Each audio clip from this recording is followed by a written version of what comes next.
Anthony, you're looking all washed out today. I think it's because you're excited about our job fair. Job fair. I'm Anthony. Welcome to No Vacancy Live. That's my friend Glenn. You're watching the #1 show in hospitality.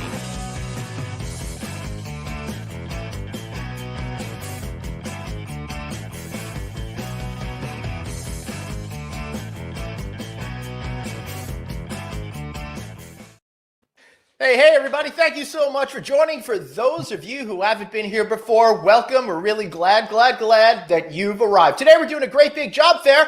I, of course, am Glenn Hausman, and with us, the one and only Anthony Melchiorri. Anthony, I'm really excited about helping people find solutions to the fact that a lot of our community is out of work today. Yeah, and I mean, we're going on a year, man. We're going on, 8, 9, 10 months, and it's it's getting real critical, especially in some regions of the country. So I'm really happy to be able to do this with you, my brother. And I want to make sure that we don't forget to thank our producer, David, who's been unbelievable and really put this thing together, and all the wonderful companies that are coming on. So every single person, every company will have 15 minutes. After about 14 minutes, a hook will come out and pull them off the show. And then the next person will come on and they're going to be talking about job fairs. And what's interesting to know about the job fair and how to get a job, that you're going to be able to target the actual job, and you're going to be able to use a email that's going to be specific to the person we're talking to. So you're going to be able to get their email, and they're going to basically handhold your resume through the process. That is absolutely right. Now, before we get started, we've got a big show for us today. Usually we go an hour. We're definitely going to go a lot longer than that today because we have so many jobs and so many great companies that are participating. I want to first of all thank Best Buy and Best Buy Business and their hospitality division for supporting our show for December, January, and February. Thank you so much. And remember, they've got all of the major brands of hospitality TVs, such as Samsung, at really great prices. And if you tap into their Geek Squad, well, they can help you with everything that you need to bring in new gear, remove old gear, and of course, they've got an incredible Geek Squad team to help you plan all of your IT needs for your hotel. So check them out at bestbuy.com/hospitality. I'm telling No Vacancy Live sent you. Anthony, Do you know I'm what's super excited. Yeah. You know what's going to happen in the middle of the show? What's going to happen in the middle of the show? AHLA is going to come on and talk about job development. That's absolutely right. The AHLA Foundation is partnering with us today, and boy, do we have so many great hotels. So I think we should just get right into it. Let's start us off with Chris Rutt from Crestline Hotels. Chris, thank you so much for joining us today. Hey, good morning to you both. We really appreciate you being here. I'm very excited. There's a lot of people tuning in on a lot of different channels. So for those of you who may be on one channel and not seeing a lot of high numbers up there, it's because we're on 5 or 6 different feeds all at once, including our NoVacancyNews.com channel, YouTube, Facebook, LinkedIn, all of those great type of places. Chris, thank you so much for joining us. It's so exciting to see that every company out there that we talk to seems to have jobs available. Yeah, as of right now, we absolutely do. It's been a really interesting time, both for the corporate office and out in the field. We have opportunities available in the field and our corporate office. So it's been definitely very exciting. Have continued to be very busy. And so, as you see on the screen here, I have quite a few opportunities. So exciting time. So I see you have general manager, assistant general manager, area sales coordinator, government sales manager, director of sales, assistant general manager, everywhere from Virginia Beach to Massachusetts to Tennessee. So you're still really getting some high-level positions out there and available. So all those people that are saying there are no opportunities, these opportunities are right there. And Chris, how do they get in touch with you so you make sure that you're handling their resume? Because they're listening, because someone told them, hey, why don't you listen today? Because they're giving us the opportunity, because you come on. I want to make sure, it was very important to me that their resumes don't get lost in the shuffle, that you're able to take their resume through the process. How does that work? Yeah, absolutely. What I think would be best is just come straight to me. Come straight to my email. I'm chris.rutt@crestlinehotels.com. Obviously on that all day, every day. So I will absolutely respond if someone reaches out. I think there's no better way than to come straight to the person. So and you can use in the subject line, you can use podcast job fair. You can use checking in with Anthony and Glenn. You can use I'm Anthony Melchiorri's twin brother. You can say I'm Glenn's long lost son. Whatever you need to do to get people's attention. That's right. Yes, and introduced me to that long lost son. I did a lot of travels over the year before I was married, so you never know. Something might happen. Done a lot of Fish concerts. That's where. Well, back then it was mostly Grateful Dead shows back in the late '80s. Oh my God! I don't let me go off on a tangent. One of my worst experiences of throwing people out was a Grateful Dead concert. Funny, one of my best experiences was at the Florida, Kentucky show for the Grateful Dead. But that's not for today. We're talking to Crestline about job opportunities for you. So, Chris, tell us a little bit about some of the variety of jobs that are out there and why people should apply to you and your company. Yeah, no, it's a phenomenal question. So, I'm happy to say too, a lot of the opportunities that we have right now as well have been because of promotions. I think when things shut down back in March, everybody had to kind of sit tight, really weather the storm in their respective positions. Over the last couple of months, it's been really exciting to see. We've had, I think, probably off the top of my head, I can think of at least 4 or 5 different general manager positions we've actually promoted people into. So that has just been a phenomenal thing. Really, opportunities exist from anywhere, from general manager all the way down to our hourly associates that we have across the board. Like I said, even our corporate office, we're getting to a point that we have grown tremendously. I think this year from a hotel count perspective that we're beginning to open up additional support roles in our corporate office. So the positions really run the gamut. We're in 28 states at this point with, I believe it's right at the 125 hotel mark as well too. So you're in New York too, right? We are. That is correct. We have a hotel downtown New York City. Yep. Right. Didn't you have one in Midtown for a while? Yeah, the Dillon Hotel. I thought you had something else. I thought my friend Rich worked for you guys. Maybe not. Anyway, but why your company opposed to other companies? Yeah, it's so funny. We actually set on when we went through a lot of explosive growth in 2016. We were bringing over a lot of hotels from different management companies, and a lot of the associates were saying, "You know what? We've heard about Crestline. We really know anything about you guys." And so we actually sat down and took a poll of a lot of our associates who have been with us for some time, saying, "What is Crestline? What do you think Crestline means to you?" And still to this day, the best quote that I heard that rings true to me is Crestline to them is a company that values substance over flash. And I was like, wow, I think to me, there's no better way to say it. I think at the end of the day, you can have a really creative marketing campaign about who you are, what you do. But if you don't have that substance, if you don't have that really service mentality, which we I think we do a great job of practicing every day. Our associates feel that. And I always encourage people when they apply, don't just talk to me, talk to other associates that work at Crestline. They'll give you an honest assessment of us, and we're not scared of that. So, because really at the end of the day, your job is service to the employees, not service to the guests. I always said a good general manager, a good executive team, our only job is to take care of the employees and give them the tools they need. If I don't go, there's times I went weeks without seeing a guest, and people were like, "You're not in the front. Where you been?" And I'm like, "Man, I got some employee things that I'm doing that I want to make sure to get done." So I don't care about, and this sounds terrible, but I don't care about guests. I care about employees, because if I care about my employees, they're going to take care of my guests who I love and respect. But that is where, and I love that it came from an employee that they said that you're, substance over flash, because a lot of companies have nice brochures, but they don't back it up. And when do you back it up? You back it up when that employee needs you. That employee needs something that's out of the book. Absolutely. They need something that's not maybe policy. They need an ear, and they need empathy. That's absolutely right. I think we practice that. I wouldn't have a job if someone at our hotels wasn't doing a phenomenal job. So to me, response time, if someone reaches out, you get back to them right away, and just do your part to help them continue on in their success. So, Chris, share with us about the culture of career advancement that Crestline offers to people that join the company. Yeah, absolutely. So I spearhead, we have 3 different programs that we offer for career development when you do join on with our company. Obviously, there's the natural progression of you've worked in a role for a certain amount of time. There are opportunities beyond that. But we do have 3 very dedicated programs at which we have at the assistant general manager or director level to get to that general manager mark. It's a year-long program.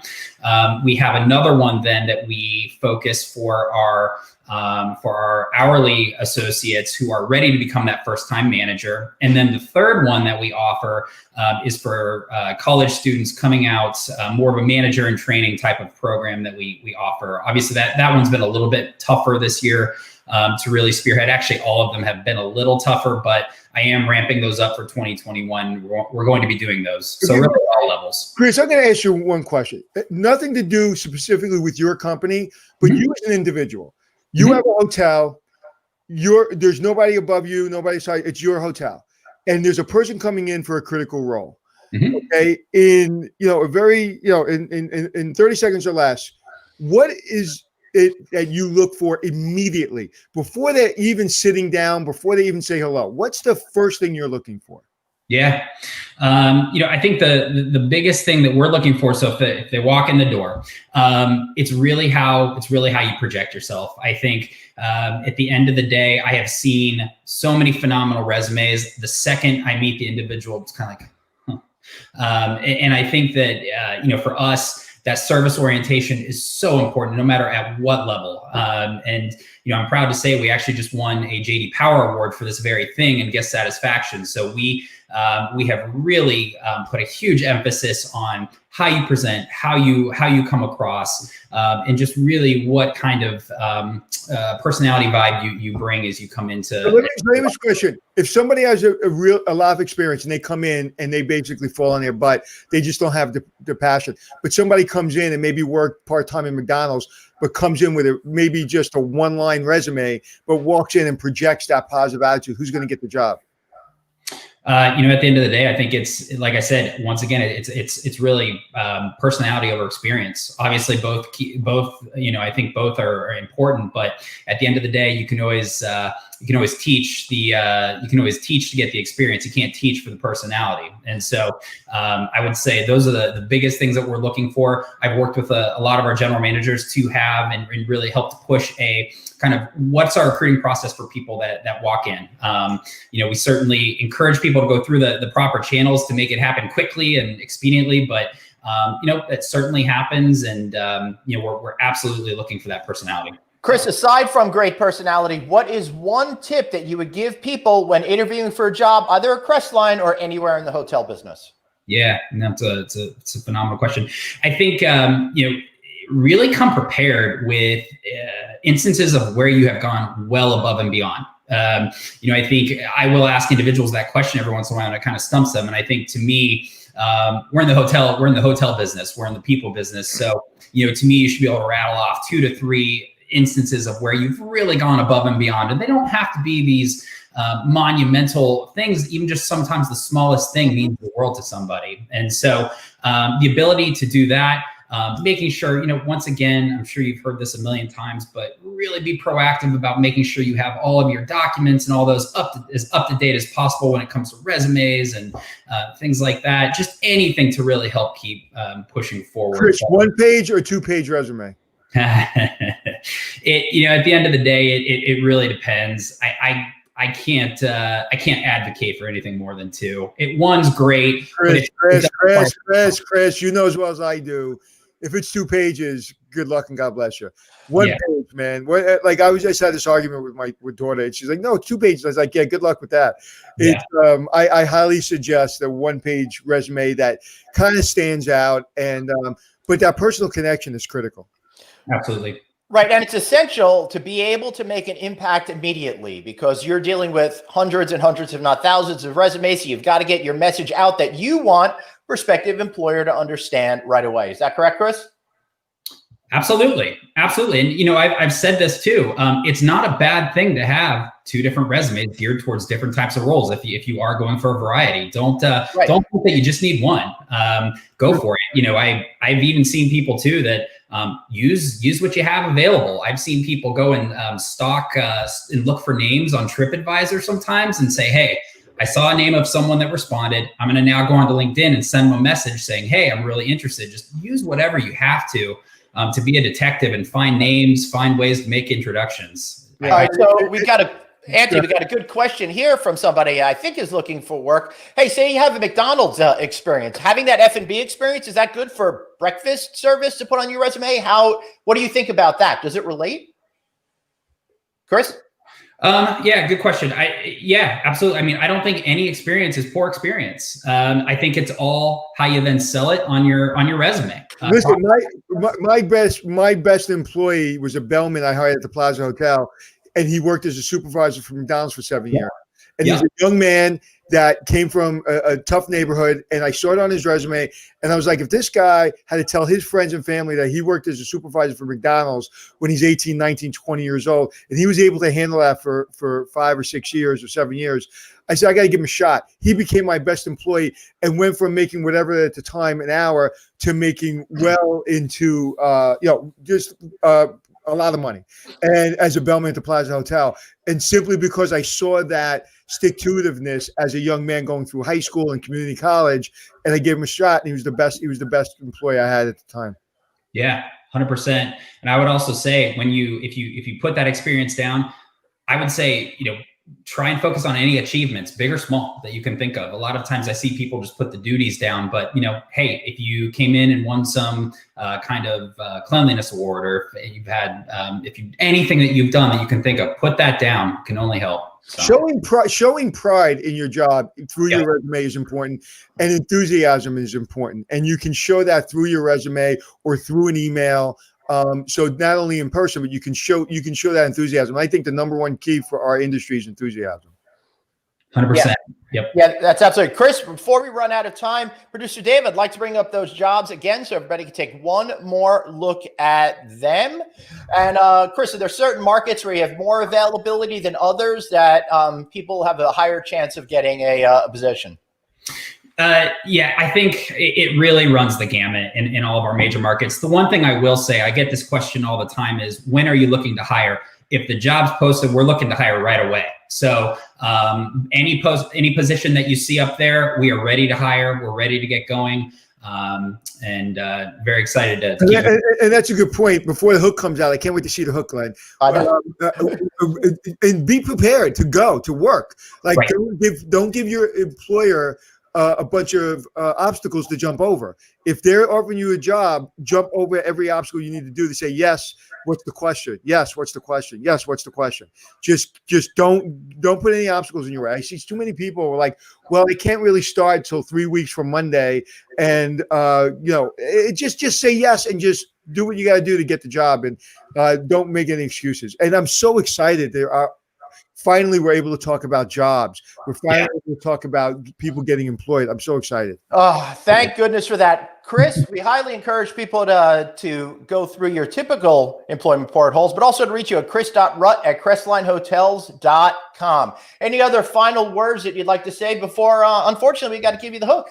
Hey, understood. No, thank you so much for allowing me to be on here. Like I said, excited to talk to anyone that reaches out, and thank you again. Give your email one more time, Chris. It's Chris, CHRIS.Rutt, RUTT, @crestlinehotels.com.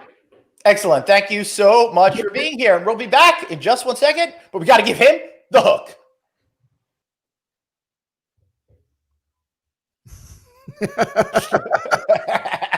Don't worry, Anthony. I got more loaded as we go into this. All right, so we're one company down. This is a great way to start this thing off, Anthony. I'm feeling really encouraged. A lot of, assistant general manager positions, general manager positions, and a lot of folks for line position availability as well. You know what?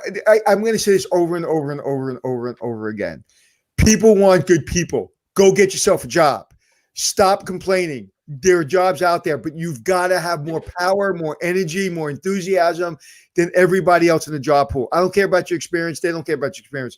Go get the damn job. And why you do that by, Chris Wright said he's going to take your resume. He doesn't get back to you in 2 days.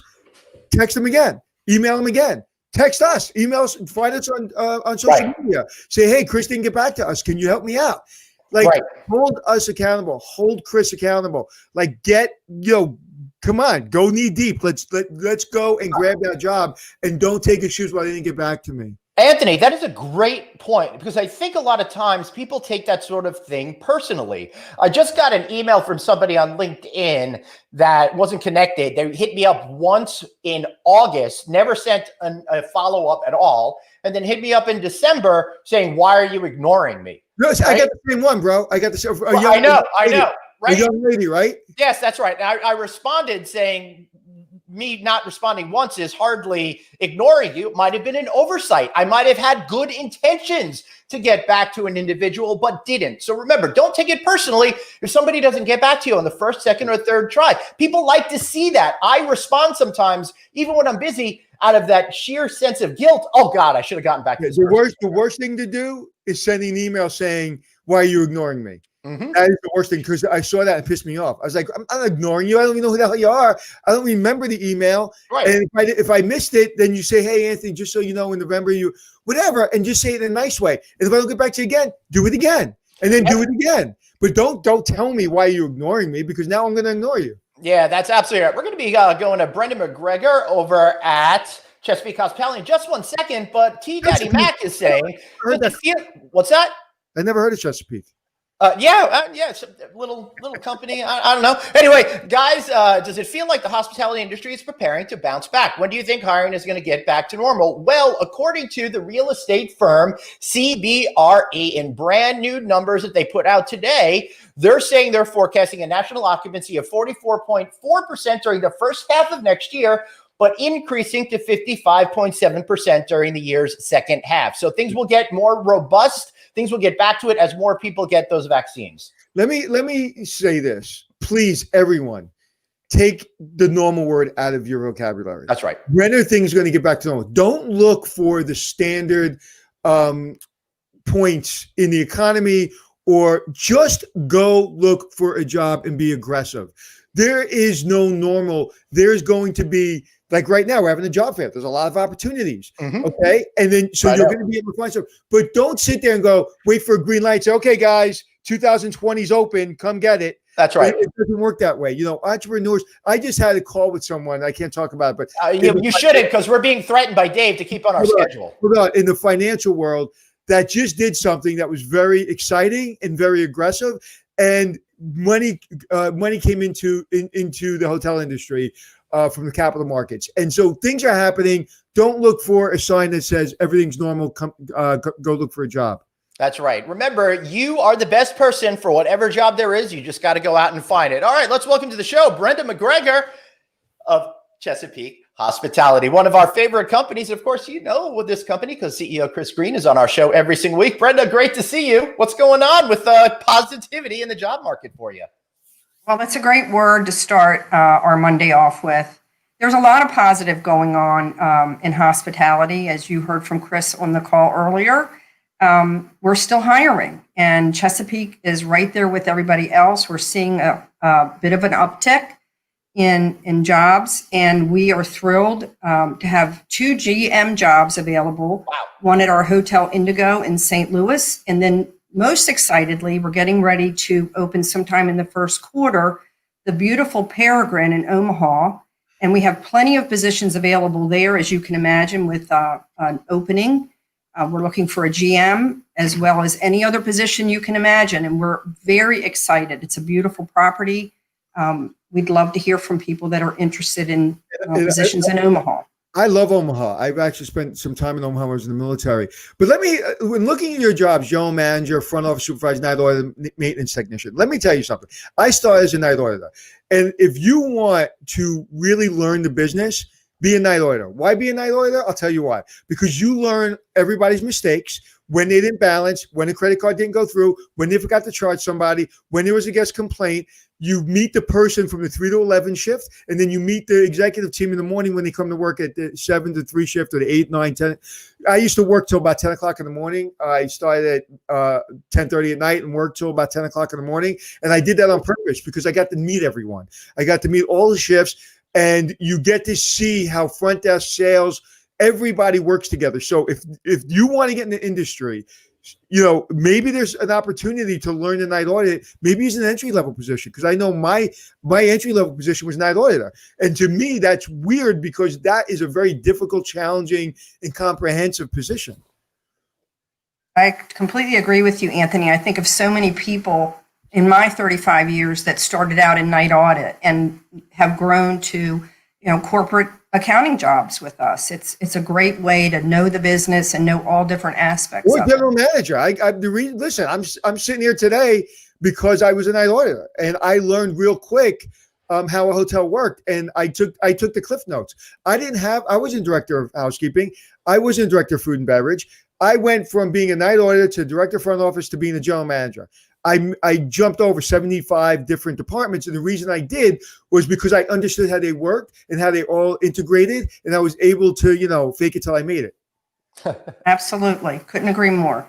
All right. One show note, Tanya from Houston says hello to you, Brenda, but also Andrew Hobson is saying, hey, are you seeing a lot of candidates' applications who are trying to relocate? And a little bit later on in the show, we're going to be talking to the good folks at Turning Stone Resort who are actually hoping that people will relocate to them. But Brenda, how are you seeing it?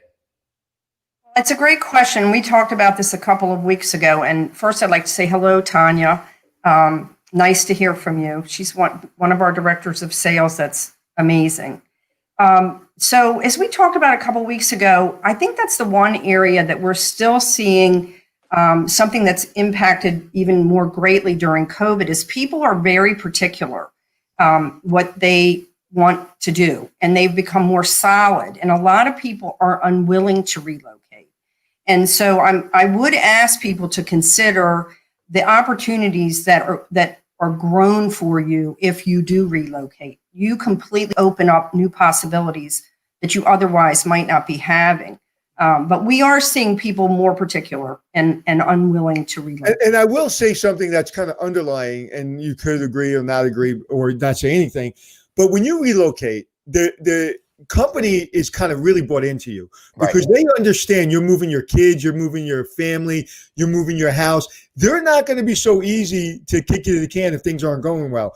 They're more likely to give you an opportunity. One, because maybe they give you relocation money. So it's a real commitment on both of your ends to really make this work. So think of it in those terms as well. Absolutely.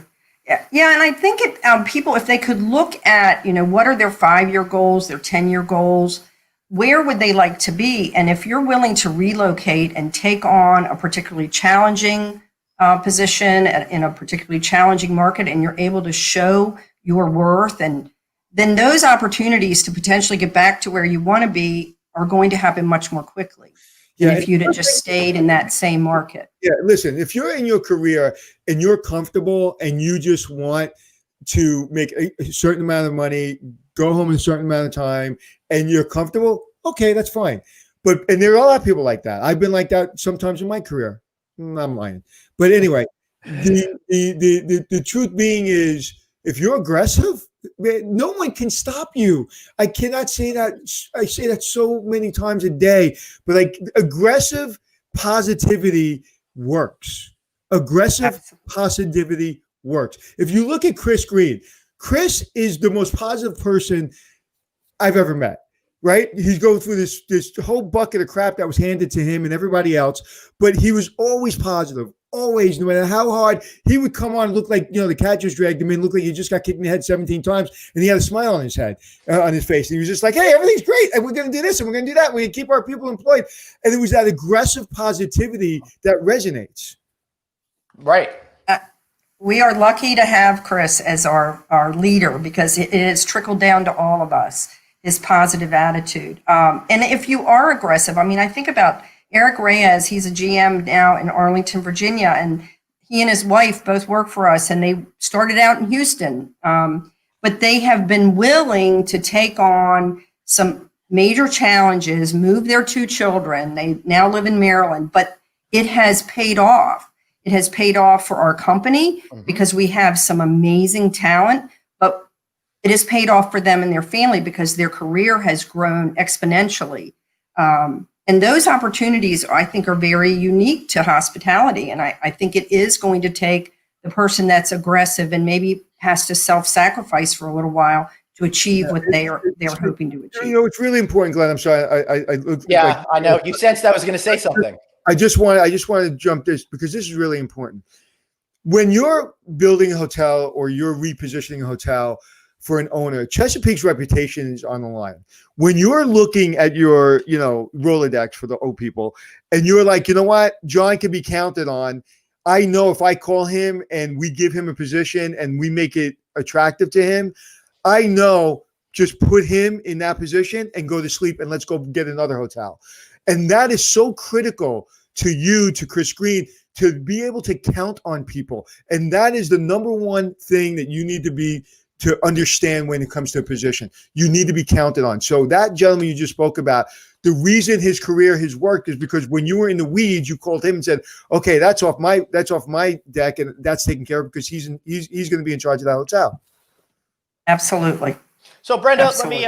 let me mention this. It seems like in this part of the conversation, we're talking about the difference between a job and a career. And it's really essential that you put yourself into an interview environment where people know that you're looking for a career. Because after all, a person who just has a job, it's just a job. It's not a priority in their life. It's not something that signals to the potential employer that you're in it for the long haul. So Brenda, if somebody does connect with you and they want a job, how can they show you that they're not looking for a job, but they're looking for the beginning of a career with Chesapeake Hospitality? Well, I would hope most people that apply for a job in hospitality are looking for a career. I think it's more important for us to show that we're committed to them and them having a career with Chesapeake. And I think the way we do that is to show them our authenticity and ask them to be authentic. I think for me, it's most important that you make people that apply feel comfortable, that they can be themselves and really have more of a conversation than a formal interview. I think that's really a job for us when we sit down with people or we communicate through an email or a phone call, that we are not stuffed shirts, that we're literally human beings that feel comfortable being authentic, and then they can feel authentic. And I think people will buy into that. If they know that they're going to be honored and respected for who they are, they're going to much more likely want to come work for us and be part of our family of the Chesapeake. And I want to make sure that people, at least from my perspective, understand what you're talking about being loyal. When you're thinking about a career, that does not mean that in 3 years, 4 years, you decide to go be an artist or you decide to be an actor. All of a sudden you're like, you know what, I'm going to change careers now. That's fine. But when you're here, when you're in our company, you're acting like you want Chris Green's job, not acting like it like fake, but like you really want it. But if you change flavor, you just change and say, you know what, I love hospitality, but you know what, I'm going to go be a juggler in Times Square. Fine. But when you're in that job, there's nothing else in your life outside of your family. And, now you're really focused. So it doesn't mean we want a 20-year commitment from you. We just want to feel that you're all in and that you're paying attention to our company and to our standards and bringing value. Absolutely. Absolutely. 100%. I mean, like you said, I think that there's almost anything possible for people in hospitality, and that you can have that 20-year career, 30-year career, but you can also have it be a stepping stone to some new and different job. We have people that have done extremely well with us and taken those skills and now are social workers. But, we want to help wherever you want to be. We want the experience that you have with Chesapeake to help you get there. So, Brenda, one of the questions we have is any plans for Chesapeake to hit the New York City market? But it makes me wonder if you could tell a little people about the markets that you are more dominant in, so people have a better understanding of what part of the country is more likely for them to be able to get a job. Sure. Well, we're not currently in New York. We did just hire a new VP of development, Dwayne Marshall, and we're super excited. So I can't we're all excited about what the possibilities are in terms of the different markets we're going to go in. We're primarily on the East Coast. We have a property in Florida. We're in Virginia. We're in the Washington, D.C. area. We have properties in Pittsburgh. We have one downtown Pittsburgh, one up a little more north of that in Cranberry. But primarily we're in Memphis. Gettysburg. Pardon? Gettysburg, I think you got one. We have two beautiful properties in historic Gettysburg. We are in Louisville, Kentucky. We have a number of properties there. So lots of opportunities across the nation, but primarily on the eastern side of the United States. Yep. Anthony? No, and so New York's your next place. I know it. I can't wait to see you. Yep. And then Well, we'll be able Syracuse. we'll be able to get Glenn a job. What job would Glenn be qualified for in the hotel industry? Oh, Glenn would be great. He would be. I can't imagine any position that Glenn couldn't. Thank you. You're supposed to say something. You're supposed to say something smarmy. Yeah, I know. I'm totally. I got to practice that. You know my job. This is The my job. answer is houseman. Come on, people. No, my job, my 5-year goal is to be Chris Green's luggage carrier. I just want to roll his little suitcase wherever he goes, and I just want to follow him around the country. That's my job. I want to be Chris Green's assistant. He's a lot of fun to be around, so that's a good goal. I think he'd fire me, though. No, Chris doesn't like to fire anybody. All right. I'd like to bring it back up those jobs, Dave, if we can do that. So we can just go through those once again so people can get a good understanding of what's going on. Make sure you apply for jobs at careers@ChesapeakeHospitality.com. That's careers at Chesapeake Hospitality. Plus, Brenda's going to give us her email as well so you guys feel a little bit more connected to the company. So, Dave, you could bring those up. That'd be really great. I apologize. Dave's dealing with a lot behind the scenes. He says he can't do it. He's giving me an attitude problem right now. So let me just talk to you real quick there. Oh, Anthony's back. We lost him on video there for a sec. No, my daughter thought it was a good time to interrupt me. All right. Yeah. All right. We are promised that you will respond to careers at Chesapeake Hospitality personally. And remember, on all of your emails, all of these companies that are joining us today, make sure you made a note that you saw it on No Vacancy Live or checking in with Anthony and Glenn or whatever, so people can know that you did your homework, that you participated in this show, and you're more likely to be a great job candidate than some of the other folks that are out there. So, Brenda, what is it, in your opinion, that makes a great job candidate? Is it a great resume? What is it beyond just a positive attitude? Well, I think it is a positive attitude, but it's also a willingness to work hard. I mean, hospitality is not an easy industry. I think you have to have a strong work ethic. I think you have to be coachable. That's one thing I've seen for people that are highly successful. They're willing to be open to maybe their way of doing things isn't 100% the best way, and Chesapeake has their own way.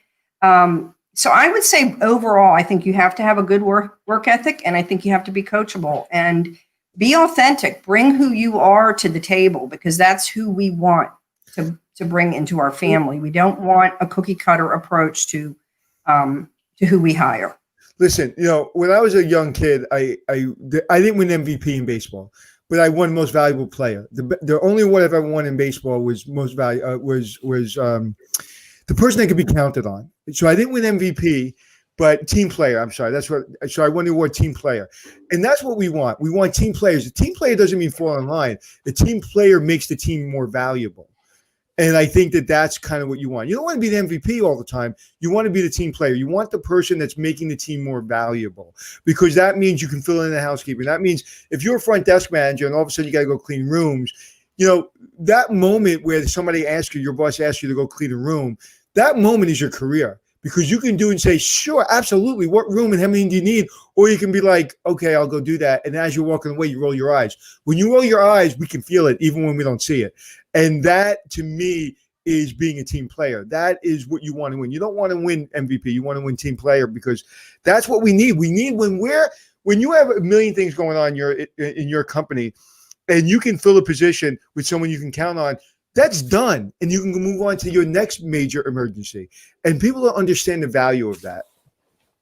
I couldn't agree more. It's a great analogy. Yep. Most valuable player. Yep. Absolutely. So, Brenda, it's about time for us to give you the proverbial hook. How about some final thoughts and all of that? But before you do that, I did want to add one great thing. Nicholas used to work for Chesapeake Hospitality in a great company with great leaders. He's worked at lots of different brands and several management companies, but Chris Green is one heck of a leader, and with him, it's behavior breeds behavior. Brenda, Frank Green from Louisville says hello as well. Behavior breeds behavior. I love that. Yeah. Frank Green was our Chesapeake Hospitality Employee of the Year last year, and so well deserving of it. And we're getting ready to celebrate our 2019 Employee of the Year tomorrow. When I won't say who it is because they don't know yet. Well, thank you but it's a houseman. I think me. Right, it's a houseman, not the. Houseman. So we'll find it. We'll find out. Not the Houseman. No, you know what? But that says a lot. That comment. I just would take 10 seconds. That comment, like it sounds nice, but there's so much there. 12 different countries, all these management companies, all these brands, and that your company resonates with him the most. Like that says something, because people don't say that. People don't go on. Most people just want to say bad things about other companies. Like for him to say that means a lot, and it's authentic. It's not like Chris Green comes on and fakes this. I mean, I've never heard a person say a bad thing about Chris Green. I think we should try. We'll start. Come this Thursday when he returns. Brenda, how about one more plug for Chesapeake Hospitality and how we could find you? Right. Thank you so much. So please reach out to us at careers@chesapeakehospitality.com. Denise and Angelique and I will be answering you personally. Let us know what's important to you, how we can help you make your dreams come true, because we are here to help you do that. Now, we can either give them your personal email, or you have to guarantee that you literally, one of you three will get back to them. Or if not, we're going to. I guarantee you that we will. Okay. So now again, if they don't, let us know, and we'll call Chris Green on a Sunday night at 8:00. Right. Thank you. That's right. And Brenda, thank you so much for being here. Remember, let him know that you saw this on this show. Have a great day, Brenda. We'll see you soon. Brenda, thank you. Yeah, here's the Thank you, guys. Bye-bye. All right.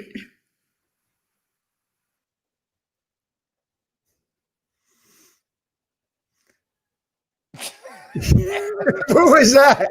That was even a hook.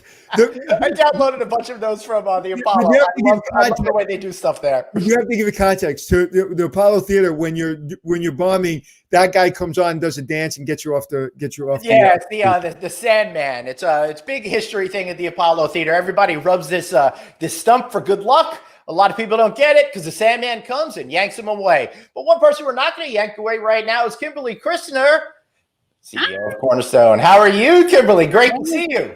Good to see you guys. So you guys might know her. This is your fourth appearance now over? Yes. Wow. I'm trying to catch up with Chris. It's impossible, but Well, Kimberly, thank you. I know you have a lot of opportunities and a lot of great things going on. You are actually at a brand new hotel that you just opened. Talk about that. Yeah, I'm at the Sessions Hotel in Bristol, Virginia. It's a Marriott Tribute property. We opened in June 29th. So we've been open not quite 6 months, and it's been challenging, but fun, and it's done well. And so it just tells me that once this is all over, we're going to be on fire. Why has it been challenging? Is there a pandemic or something? Oh yeah, it's just hard. Haven't you seen we just were on the news. Our general manager was just on the news. They did a thing about this property is on a border town. So one side of the street is Tennessee and one side is Virginia. Mm-hmm. So different rules just across the street for COVID. Oh my God. So on one side, if you're walking down the middle of the street, you can have half a mask, right? That's right. Exactly. It's very challenging. Yes. That sounds absolutely crazy. Yeah. So let's talk about these jobs that you guys have available to you, and what is it about your company that makes it such an attractive place for people to apply? Well, the first thing we have are the listing of jobs that we have currently available. And in our property in King George, Holiday Inn Express and Suites, we have a GM and then assistant manager here in Bristol at the Sessions Hotel. And then we're getting ready to open a property in Elkhart, Indiana. It's the Tapestry. It's a Tapestry collection property. We have the general manager and the DOS position already filled, but we are looking we have 3 restaurant spaces. And so we're looking for food and beverage, front of house, and then AGM, FOM. Yeah. So don't let these positions of general manager, assistant general manager scare everybody. There's housekeeping positions for positions throughout their company and other companies. So, is it surprising? Well, I would say a lot of people are surprised by this job fair, are surprised that you have all these jobs available. Well, I think right now everybody's so caught up in the fact that people have closed hotels, or hotels are, laying off and furloughing. We're still in that kind of mindset. But I think we have to get prepared for what's coming in the future. And we've been doing this for 9 months, if you think about it. I mean, 9 months. people are run ragged. The teams are tired. And so we have to start making a plan to reinvigorate the teams and add back to the teams where we need to add back. So I think line staff is also, it's very hard for the teams at the properties with when we're continuing to operate them. And some of them, like this property is running 65% occupancy. It's challenging sometimes. So, yeah, and what I want to say about Kimberly and her company is I'm working with Kimberly on the project. And so we're talking from time, a lot actually lately. And I've met very few people that are as organized and as pleasant to work with, but also I wouldn't want to be on the other side of a negotiating table with her because she's very prepared. And I know when I work in a company, the people I want to work around are people that are prepared, that are pleasant to be around, that do what they say they're going to do. And so, Kimberly, it's been a pleasure working with you, and I look forward to continuing working with you. But that says a lot about your company because that's the kind of company you've built. Right. Well, we're a small company. We're not the size of the other two companies you've had on so far today. But I can tell you that because of that, we're very engaged with our team. So our property leaders see us all the time, and we're talking with them. We're emailing them. And one of the great things I think to Glenn's question was, why is it so good to work for Cornerstone? It's because you have a personal connection with the leadership of Cornerstone. We're there. We know our housekeepers by name. They call me Kimberly. I'm not Miss Christner. My name is Kimberly. And so that I think makes that one-on-one connection, to know them, to know their family, to know their children, their husband, what they're doing, that kind of thing, and be able to ask those questions makes a big difference in their world. Helps us with retainage too. People work for us. Well, housekeepers that work with me call me Mr. Anthony. They do. Well, I get called Miss Kimberly sometimes too. Always. I never ever say that, but every place I work with, almost automatically, they either call me Mr. Anthony, or my favorite was at the Algonquin, they call me Poppy. Well, I think a lot of our properties are in the South, and in the South, everyone, when I was growing up, it's all Miss. If you're using their first name, it's Mr. or Miss. It's always that way, and I think it's just part of the culture here in the South. So Mr. Glenn, you have any good questions? I do. I don't know whether or not they're good. We'll let all of you out there judge. But what is the best way to go into a job interview? How important is that appearance? Should you wear something different than you're going to be wearing on the job? What's the best way to make that critical first impression when sitting down for a face-to-face? Assuming we're going to have them anytime, or a Zoom-to-face. Zoom, yeah. Zoom. I've had some people show up for interviews on Zoom as well as in person, and they're wearing a t-shirt, they're not dressed for success. And I would rather you go overboard than to and try to oversell yourself than under. So I think you do need to be prepared in that way, and how you look does that first impression makes a big difference.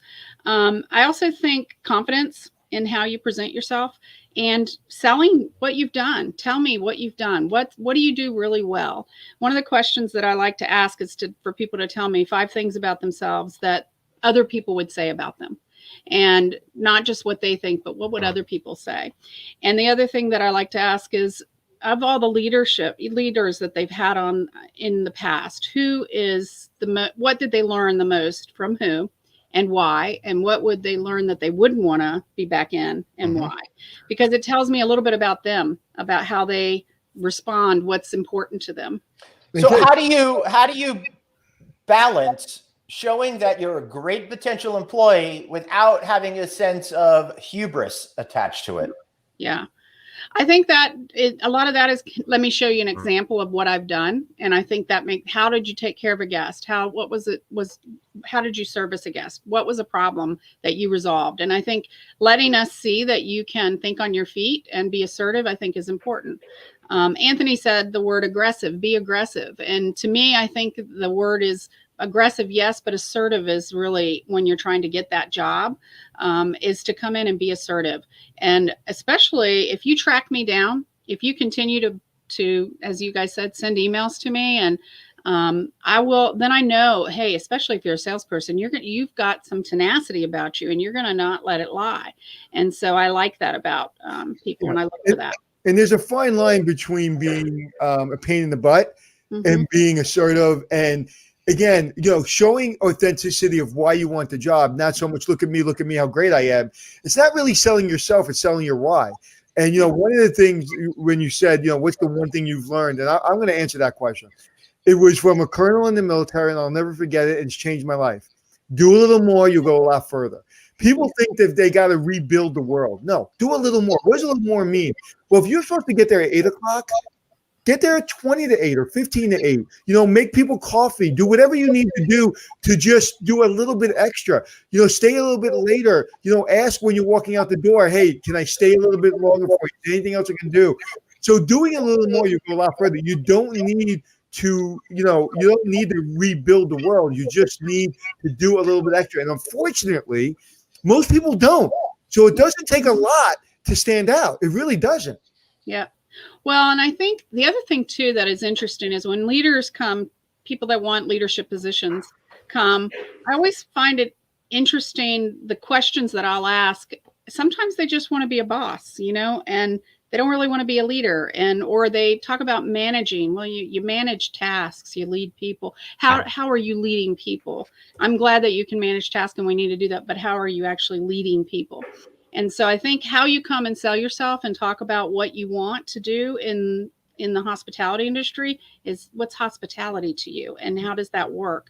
You have to be a servant leader to your team. And if you're not, Cornerstone's probably not the place for you if you're not that type of And you have to be able to be passionate and empathetic, but also, some people don't like confrontation. Mm-hmm. I don't necessarily, I'll say this. I love confrontation because confrontation gets things done. If you confront things the right way, respect, it resolves the issue, either to the positive or to everybody's benefit, where either you move on or I move on, or we get over that thing that's been bothering us. Mm-hmm. So a lot of people that are in positions don't understand confrontation. And confrontation isn't a negative unless you make it a negative. The confrontation should be, Kimberly, I've noticed that when you've always said hello to me in a certain way and you've spent time with me, but now you seem to be a little bit more distant. And you may say, you know what, I got 3 projects. I don't mean that. Or you know what, come to my office. I want to talk to you. I apologize. I've been meaning to tell you this, but these are the things I need you to work on. So that is not a negative confrontation. That's a positive confrontation. Exactly. Resolving an issue. Yep, agreed. Go on. No, you go ahead, Glenn. No, I got nothing. I was going to say, and if you're applying for housekeeping, front desk, things like that, I think all of us in our industry are looking for people that are going to be on the front line or interacting with our guests that are service oriented. So come and talk to us about what you've done or what you think is really service, taking care of a guest or taking care of another team member. Tell us stories about how you've handled that or what you'd like to do or what you enjoy doing. Because when you do that and you're thinking forward, it makes us I think that for me, I'm going to hire you if you don't have any experience. If you tell me about that and how you would like to do it, I'm going to hire you over somebody that just has 20 years of experience, but comes in and is just expecting me to hire them because they have 20 years of experience. And everybody knows you can Google any company and learn a lot. Mm-hmm. So learning the company before you go into an interview without overdoing it, like even if you mention one little thing about the company, it's like, hey, I see you're opening a hotel in Europe. One day I would love to work there. Not now, but one day. Like that one little thing, just drop it and move on. You don't have to make believe that you're the expert at your career or your business, but one little piece of information that tells me you spent a half a second trying to understand who we are. Yeah. And I think too, a lot of times, Anthony, you talked about it. I came up through the ranks to own my own company. I started as a front desk person. And wow. I think as you do that and you grow and learn, if you're willing to put your nose to the grindstone and do whatever it takes to get it done, this industry can grow people so fast, but you also have to do the work. And you have to be willing to. You're not going to walk in and get a front office manager job if you've never worked in a hotel. And also, I want to say this, is you're going to get overlooked. You're going to get passed over. You're going to get screwed over. You're going to. Put that in your bucket and say, I'm preparing that sometime in my career, I'm going to get passed over and screwed over, and somebody's going to take somebody over when I think I have the job. Uh-huh. That's happened to me, and I went home. I got a little upset. I came back. I worked for 6 weeks really hard. That person eventually got terminated, and I got his position. I didn't try to get him fired. I didn't try to outshine him. I supported him, even though I didn't respect that he got that job, even though I didn't respect him, and I didn't think he was qualified. I just did my job. I supported him, and eventually they saw what he was all about, and I got the job, and then my career started to go. But you have to be prepared and expect that, not everything's going to go your way. And you're going to have not fair days. It's true. Very true. Kimberly, we got a question from Edward Robusto. What is the timing of hiring from application training to actually getting out there on the floor? Is it something that's immediate? Is it a months-long process? How does it typically work, and what are some of the exceptions? For our company, generally what we do is we take applications for a couple weeks, and then we start to call people in for interviews, or right now we're doing phone and Zoom interviews. So, and that'll depends on how many candidates we get. And then from that time on, most of us are looking to put somebody in place immediately. So it's not, most of the positions are immediate position needs. So I would say it's a month, and it could be sooner. We do background checks and all that kind of stuff, but it could be sooner, but it's usually a couple to 3 weeks, I would say. Kimberly, let me ask you a question. Somebody's a superstar, but for some reason that day they have a shirt on or a t-shirt, or they're not presented themselves well. For some reason, maybe they think because it's casual, they don't want to overstate it. I mean, would you tell them, hey, listen, I don't really like a lot of what I see in the resume and on this call, but why'd you show up like that? Like, why are you wearing a t-shirt? Would you confront that, or would you just put them in the don't hire pile? If the interview went really well and what they said and all of that went really well, I might come back to them and have that conversation. If I didn't get everything I needed, if I'm already jaded on the initial, I might not hear what they're saying. That's the truth. I might tune it out. But if they have good information and what they do and say on the call is good, then I might come back and say, hey, what do you think is an appropriate attire for an interview? Or when you come to work, what would you wear to work? Or what's acceptable for you? I think that would be, and I understand that world is more casual than when I was working as a general manager. We had to wear suits every day, and in some instances that's not the case. But when you're trying to put your best foot forward and get a job and beat everybody else that's looking for a job, you better come prepared, and you better come with guns a-blazing. Excellent. That makes a whole lot of sense to me, Kimberly. So, we got another question coming here. What are some of the learning teaching opportunities that people might have? Because you're a smaller company compared to some of the massive big ones over there. Do you think it's potentially easier to access that leadership team, have more chances for advancement with a smaller company than a bigger company? Absolutely. One of the things that we pride ourselves on is our interaction with the team, as I said, and we want our team members, our leaders, our line level people to come and tell us what their ideas are, what their suggestions are. And so because of that, we can grow people faster, because you can become a superstar in a relatively short period of time with us. And the more you communicate with us, the better off we are. True or false? You can come in as a housekeeper and be a general manager in 5 years. Absolutely. With the right personality, right skill set, and the desire to do it, can happen. And where else can you go from working in housekeeping to being a leader of your company in the hotel business, especially with a company like yours? And one of the things that people don't understand, and I think this is where people get in trouble, and I think a lot of hotel companies get in trouble, where is they don't explain or teach young executives or young employees that this is a business. This is a profit and loss statement. This is a cash flow business. This is a marketing business. This is a service business. But this is a business. So when people say, well, it's a hotel business and it's a service business and I don't like gas and I don't want to talk to, this is a business. If you learn how to run a business to make it successful, you will be successful, and you will learn a skill, and you can take that skill and then go run any other business. If you can run a hotel successfully as a general manager, I guarantee you can run any business. I don't care what anybody says. It's the best business in the world. The hospitality business is the best business in the world. It's the place where you can have the most fun while you're working. It's the place where you can learn and grow. And it's the place where you can really shoot to the moon and position wise if you really want to apply yourself. There's no other place you can do that. In one day you can learn how to fix a leaky pipe, and you can learn how to do a PR campaign all within one day if you're paying attention. That's true. Very true. Kimberly, we're about out of time. So, David, if we could bring up those jobs once more, and if you could share with us exactly how to find you one more time, please. Sure. Yeah, we'd love everybody that's interested. You can apply at hr@cornerstonehospitality.com. Those emails come directly to me as well as to the HR director, so I get to see them, and I'll make sure they get passed on to the right people to set up an interview. And we're looking forward to 21. I think everyone is, and be patient. Get out there, do your best, and put your best foot forward. And I know we're going to have a better 21 than we have 2020. Well, I sure hope so, because if it's not, whew. It's going to happen. Well, who said it's really not 2021 until June? It's 20 and a half. Who was that? Was that you? Chris. That was Chris.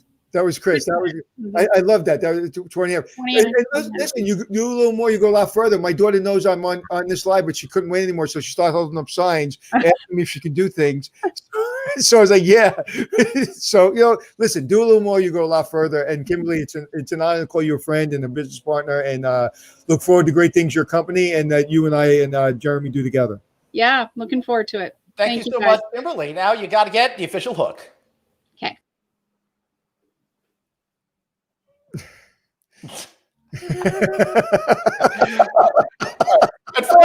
Welcome, Catherine. And just before we welcome Catherine, I just want to let everybody know I tried to find some Gong Show gifts, but none of them are MP4s. They're all picture files, and I can't seem to get those loaded the right way. Real quick, since you brought a Gong Show, what did the host of the Gong Show do that shocked everybody? They found out later in life. Well, they say Chuck Barris was a covert CIA agent, but we don't know that for sure. Check out the George Clooney produced movie, All About It. I love that show. I thought it was freaking hysterical. Catherine, I don't know whether or not you're a big Gong Show fan in the 70s, but I'm a big fan of Turning Stone Casino, which the Oneida Nation is part of. Welcome to the show. Thank you so much. Maybe in reruns, I was watching the Gong Show. Right. Okay. I like that attitude very much. What Glenn did there was he did something brilliant, right? He was able to take my question. Of course, he knew everything about what I said because he always does. Was able to transition it into a beautiful segue to introduce you, but then insult you by saying that you would remember the 70s Gong Show. I was so close to the finish line, and then I screwed it all up. I should have realized that, Catherine, you're way too young to even know what that show is. But I got to tell you, I see you got a name. I see you're there. You're at the resort. I love Turning Stone Resort. You're up in upstate New York, and what makes your company so interesting is you're actually relocating people who's come and join you at your resort. What a great opportunity for those watching this show from around the country. Absolutely. Well, first of all, thank you so much for having me on to talk about our opportunities. For people who don't know Turning Stone Resort Casino, it's an amazing property in central New York. We're just between Syracuse and Utica. For 25 years, we've continually been the newest resort casino on the block because we're always reinventing ourselves. We went from this very small footprint to 4 casinos, 5 hotels, 20 plus restaurants. We opened our sportsbook facilities a little over a year ago in partnership with Caesars Entertainment, which was just amazing. And we continue to open businesses even in a pandemic. We opened our lake house facility in July of this year. Right on the beautiful shores of Oneida Lake, and we're still going strong. So, that just for us speaks volumes about how we're continuing to be out ahead of the pace. So, Glenn, am I right? We did a keynote speech from there, didn't we? Yes, we did. Well, I did. Where was I, Glenn? Anthony was at home. He had a severe injury and was unable to drive up to the resort, even if someone drove him, because his leg was so messed up that if he got in the car and drove on the flat highways, it may have made it impossible for him to ever walk again. No, that's true. That's what my doctor said. But we did that. It was wonderful. And also, Glenn, what's my favorite question to get me the Turning Stone like next week? Catherine, is the poker room open? Yes, it is. Does that get you there? Yes, it is. All right, so we'll be broadcasting live. Are you doing tournaments? Are you doing tournaments or just kidding? At this point, I am not aware of any tournaments that are running right now. Okay, well, I think I need to go up there. So Yeah. we're not just talking about Turning Stone. We're talking about Exactly. the complete Oneida Nation overall. So tell us a little bit about beyond what you have going on at you have 4 casinos. So it's not just Turning Stone. It's other casino resorts there and some of those new elements that you talked about. Yes? Absolutely. So we have a pretty extended footprint. So if you're somebody who works for the convenience store sector, we own and operate our Save On and Maple Leaf markets. For the gaming perspective, we were always hiring dealers at our YBR facility, which has been just completely remodeled over this last year, and it boasts the largest sports book in the state of New York. Or I mentioned the Lake House. And then there's the standby casino, in Point Place Casino, where we're adding more gaming space. We have had such popularity at our gaming tables that we're again doing a revamp and adding more gaming tables there. So we can't keep enough dealers on stock at this point in time. There's just such a tremendous opportunity there. And one of the great what happened? You can't keep them? Why? They can't deal? No, they just we buy them. I mean, like handle situation. There's only so many hands they can deal a day. I would apply for a dealer job, but I have problems with adding 8+4 really quickly in my head. 12. Yeah. That's me too. That's why I do what I do, and I let the dealers do what they do. But we could teach you, and that's one of our best opportunities. I'll throw this out. That's true. There. They do offer remedial math sessions 3 times a week at the. I took remedial math and I still failed. Right, 10 fingers and toes. That's all you need, right? But you know what? Again, it's so exciting. I'm actually, more this show goes on today, the more excited I get, because there's so many people like yourself that are dying for good employees, that are dying for good quality employees. And like, people are sitting at home going, there's no jobs, and the pandemic and the recession and woe is me. And what I'm seeing through you and everybody else that's on the show is that, like, we're dying for good people. We are, absolutely. Right. So there's great opportunities. You asked about, just outside of Turning Stone Casino, we operate a gaming school, and we were just down in Orlando, Florida.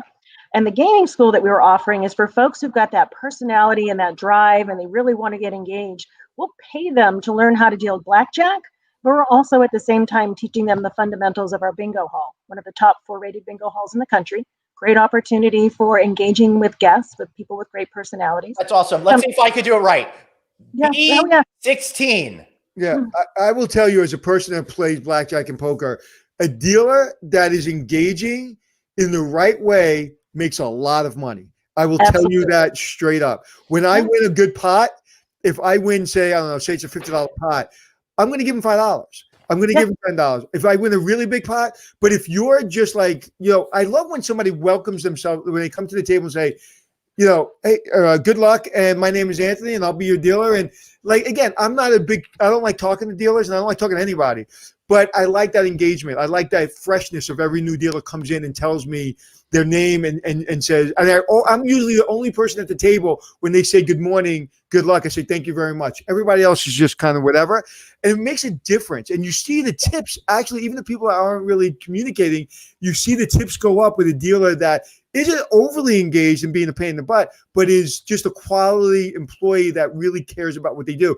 And I'll tell you something, dealing the same cards over and over and over and over for 10 hours, if you're not passionate about the game, if you're not passionate about casinos, if you're not passionate about being a dealer, it shows.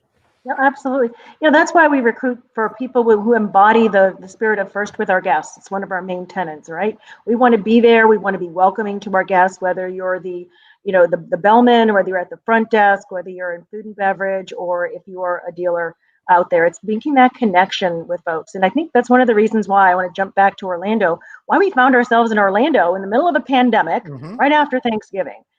Because we'd heard about the devastation in that market. 34,000 layoffs at the Walt Disney Company alone. It's insane.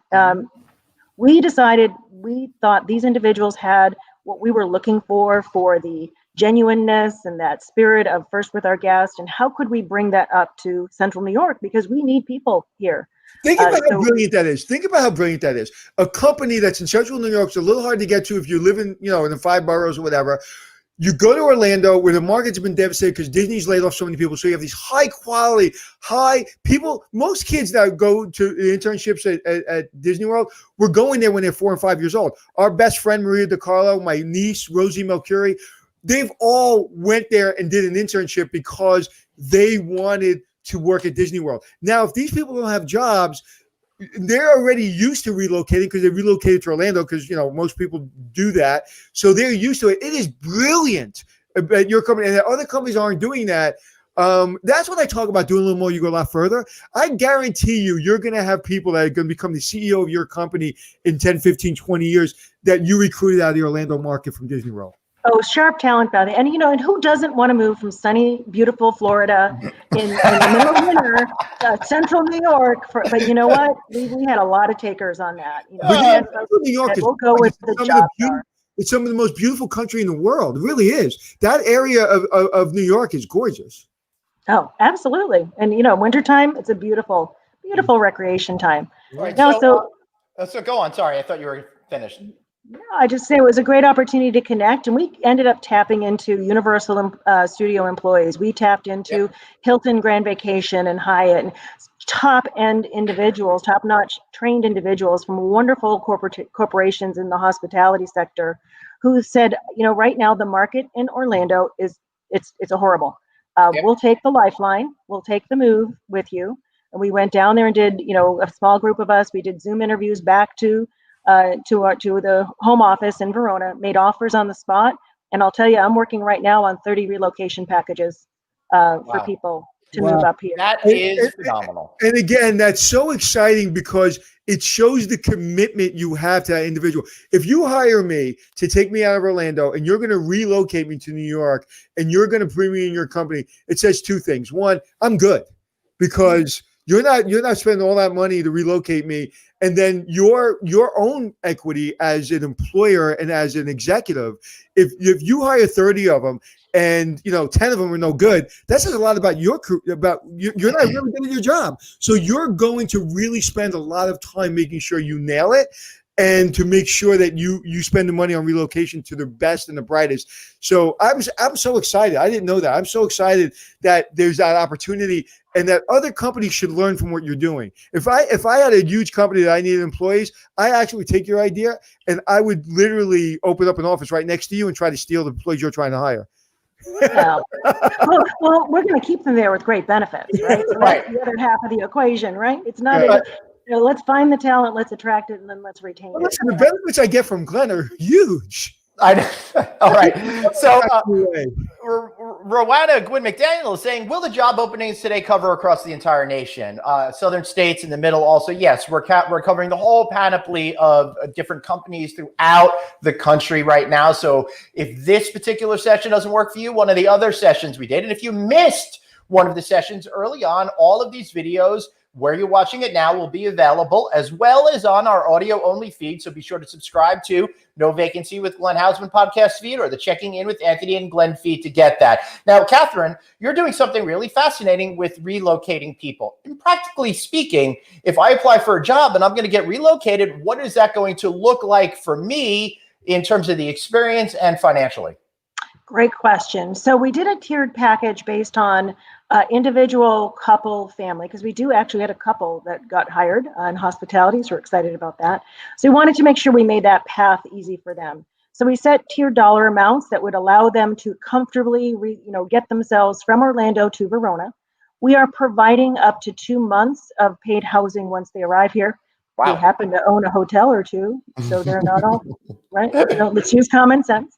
And then we're working with Oneida County here in Madison County in central New York to provide access to affordable housing, help them get set up with a vehicle if they need to purchase a vehicle. So it wasn't about the hook, it's about a soft landing and embracing them when they get here, kind of coordinating the movement of their household goods, and then creating a really unique experience for their orientation and onboarding, sometime in mid-January when we get the group here, and starting to create a little bit of a little club, a little affinity network of these folks, because guess what? We offer a fantastic employee referral bonus program.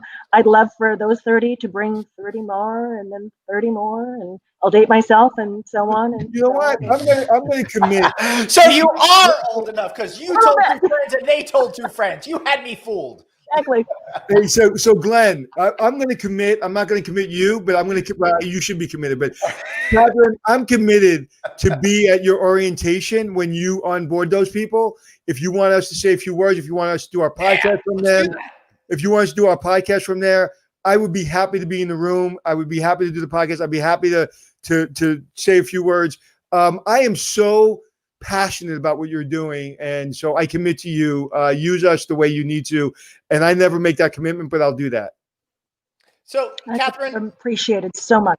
When people are applying for a job and they could be so far away, what is the best way to make the great impression that shows you that they're worthy of spending all of those resources to relocate them to another part of the country? They don't. Show up on the interview. I think that's probably our biggest challenge with candidates. Catherine, let me interrupt you. Show up on the interview. Show up on the interview. Show up on the interview. Everybody write that down. If you're looking for a job, write that down 500 times. And every time you see somebody today and they say hello, you just say show up in the interview. Say that so many times that it gets into your head. I think those are the greatest words I've heard the entire day. Show up on the interview. Yeah. And show up means just show up. I've had enough people ghost our interviews, but then be there, be a presence, be connected, be you, let it come across. I love the fact that we can do more Zoom interviews and I can see and hear and connect with folks. Tell me your story. I'm willing to listen, and let's help you get connected with a great career opportunity. Catherine, some people might not be good on a computer. How can they show you that they're going to be amazing in person if their full personality doesn't show through when you've got these cameras and stuff in front of us? That's a great question. I think, yes, some people can be uncomfortable. It's inflection and tone. We're happy to shift over to doing just phone conversations, and my team does so many of them. That's what we do, and we've got an ear for, tell me who you are. Be you. You be you. And I can see that personality come through.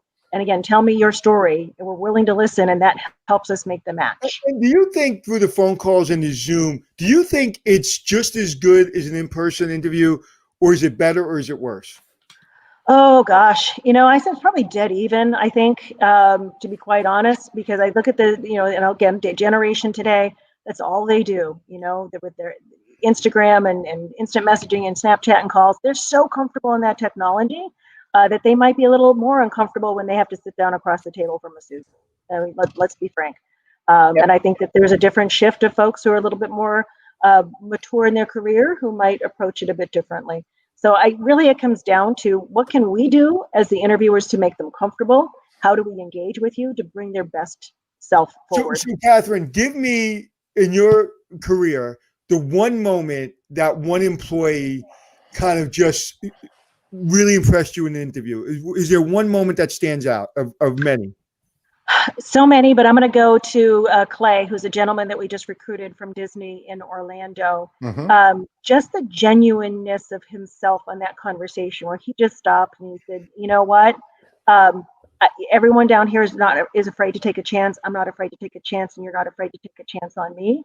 And I will deliver for you and do a great job if you give me this opportunity. And then how many more people can I bring? And I thought, wow, that's a class act, right? So he was very humble in acknowledging that he needed a chance and we're going to give him one. And then he made a commitment to say, and if you do this, I'll bring it for you.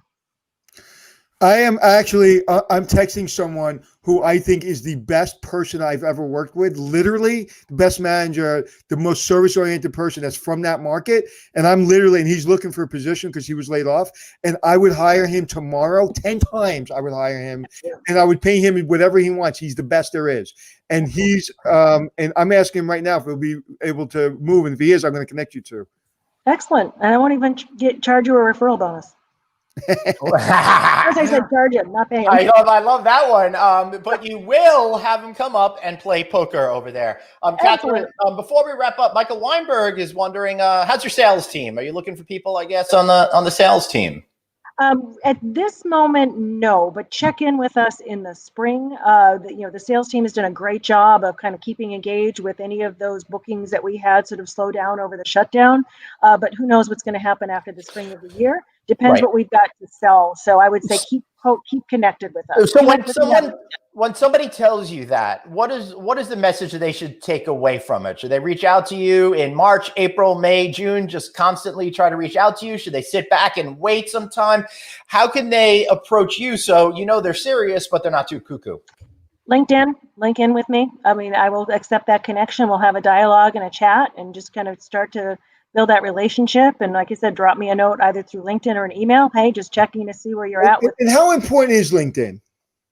I think for the professional level roles, hugely important. It's great networking. I can get a snapshot of a person by kind of who they're connected with and how they've maintained their online profile and built their brand. It's all about branding. Yep, it certainly is. All right. I should have a book about that, Glenn.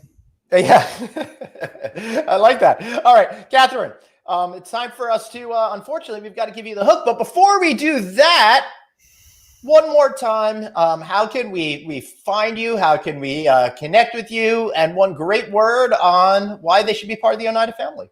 All right, www.onenterprises.com/apply. There's my email address. I don't know if you're running it across the screen. We are, but say it again. Perfect. We have people that are listening to the audio feed only. That's Catherine with a K. With a K, Dahlke, DAHLKE @turningstone.com. That will get to me. Link in with me. Get on, send a message. We will follow back up with you within the next week. We've got recruiters standing by. And thank you so much. And for those people that may have missed it or missed somebody else, tomorrow what we'll do is before we start the show, we'll give all this information to all these contacts again. Excellent. But I highly recommend you all go back and listen to this show again should you need any information. Catherine, thanks so much. We look forward to seeing you in upstate New York. See you guys. Thank you. All right, so she's got the hook. All right, I'm running out of these, unfortunately. But what are you gonna do? All right, we're gonna take a little bit of a detour right now. We've got more great companies with real jobs coming up very shortly. But first, we want to go to Shelley Weir of the AHLA Foundation. How are you, Shelley? Great to see you. Welcome. And Shelley today is going to help us understand some of the resources that the American Hotel and Lodging Association Foundation has to help empower you in your career. So again, thanks, Shelley, for being here. My pleasure. How are you guys? Hi, we're doing great. I got to tell you, we're feeling super energized because the audience is really excited and they've seen so many great opportunities out there. It makes us feel really great. It does. It does. It's the best part of our job every day, even after a difficult year such as this one.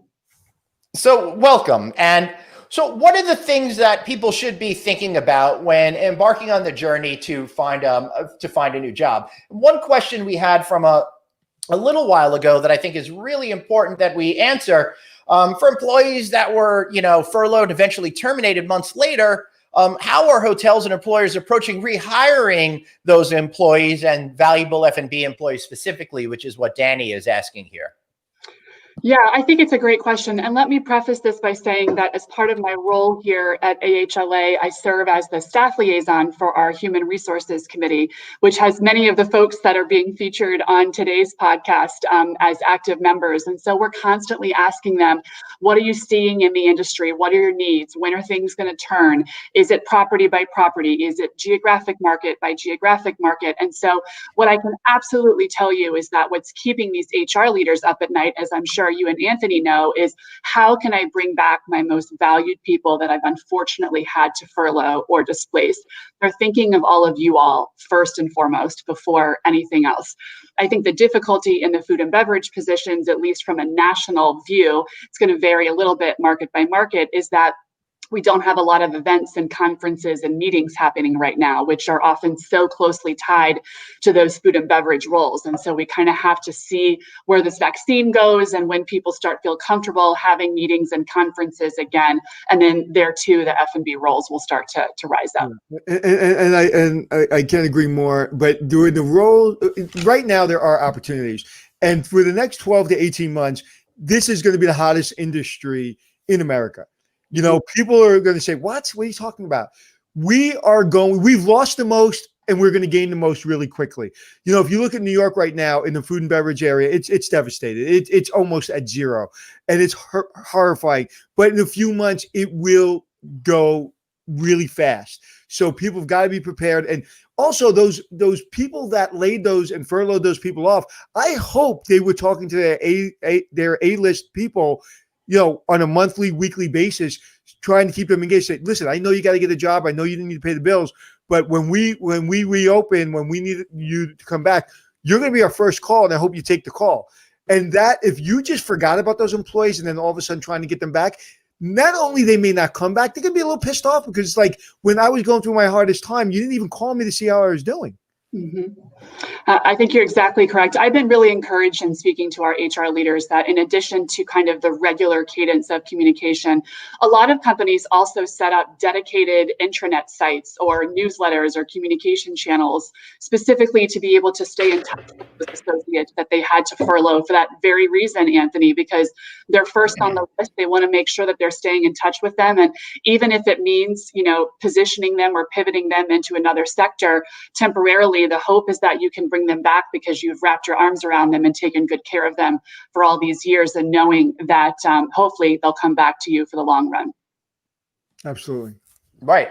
So it is important for everybody to know that even though their employees could come back, a lot are choosing not to. They're moving on with their lives, which is one of the reasons why we're seeing so many positions that are open today. So Shelley, you have a lot of resources there. We just put up a note from Zach King that took the Certified Hospitality Supervisor course, learned so much. He recommends it 100%. Awesome. What are some of the resources that you have to educate and empower folks so they'll be in a better position to have a job if one is not immediately available to them today? Well, thank you so much for asking. And oftentimes when people think of AHLA, they think of our trade association and all of our advocacy work. I know Chip Rogers, our amazing president and CEO, has been a longtime guest on the podcast. But from our foundation's perspective, we are the charitable giving arm of the association. And we invest, millions of dollars every year in scholarship programs, professional development activities, and career development programs, both for job seekers and for current employees. So if, for example, you're someone that wants to earn one of AHLA's industry certifications, we have scholarship dollars that can help to cover all of those expenses for you. In fact, this year, we funded more professional development scholarships for those types of certifications than we have in our history of the foundation. Earlier this year, we opened up opportunities where we pre-funded managerial and supervisory courses for those people that had been furloughed and displaced, and that way they could continue to advance their skills during this downturn. And we had over 20,000 people take advantage of that in a 2-month time frame. So that's what we're here for. If you're looking for a job, we have a new hiring portal that's coming out with H Careers, specifically for folks that are benefiting from our foundation's programs. We have scholarship funding to help cover post-secondary, GEDs, et cetera, as well as industry certification. So it's one of those things you won't be able to have this fully funded opportunity from anybody else in the industry, and we're happy to play that role here at our foundation at AHLA. Excellent.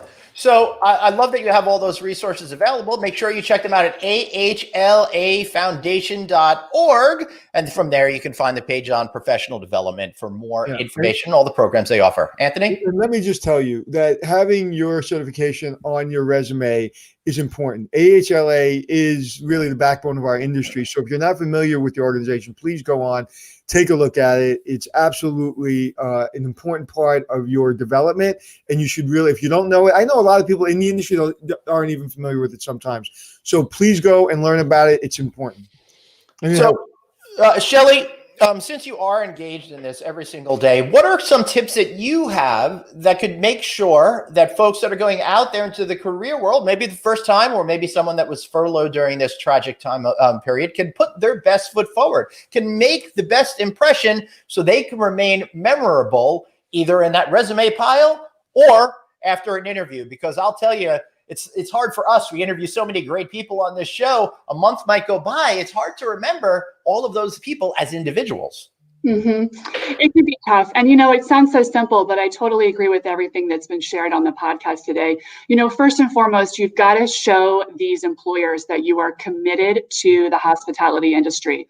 One of the best ways you can do that, I think you mentioned it earlier, Glenn, is to do a little bit of research about the company that you're interviewing for. It doesn't have to be much, but be able to speak intelligently about what's happening in their world.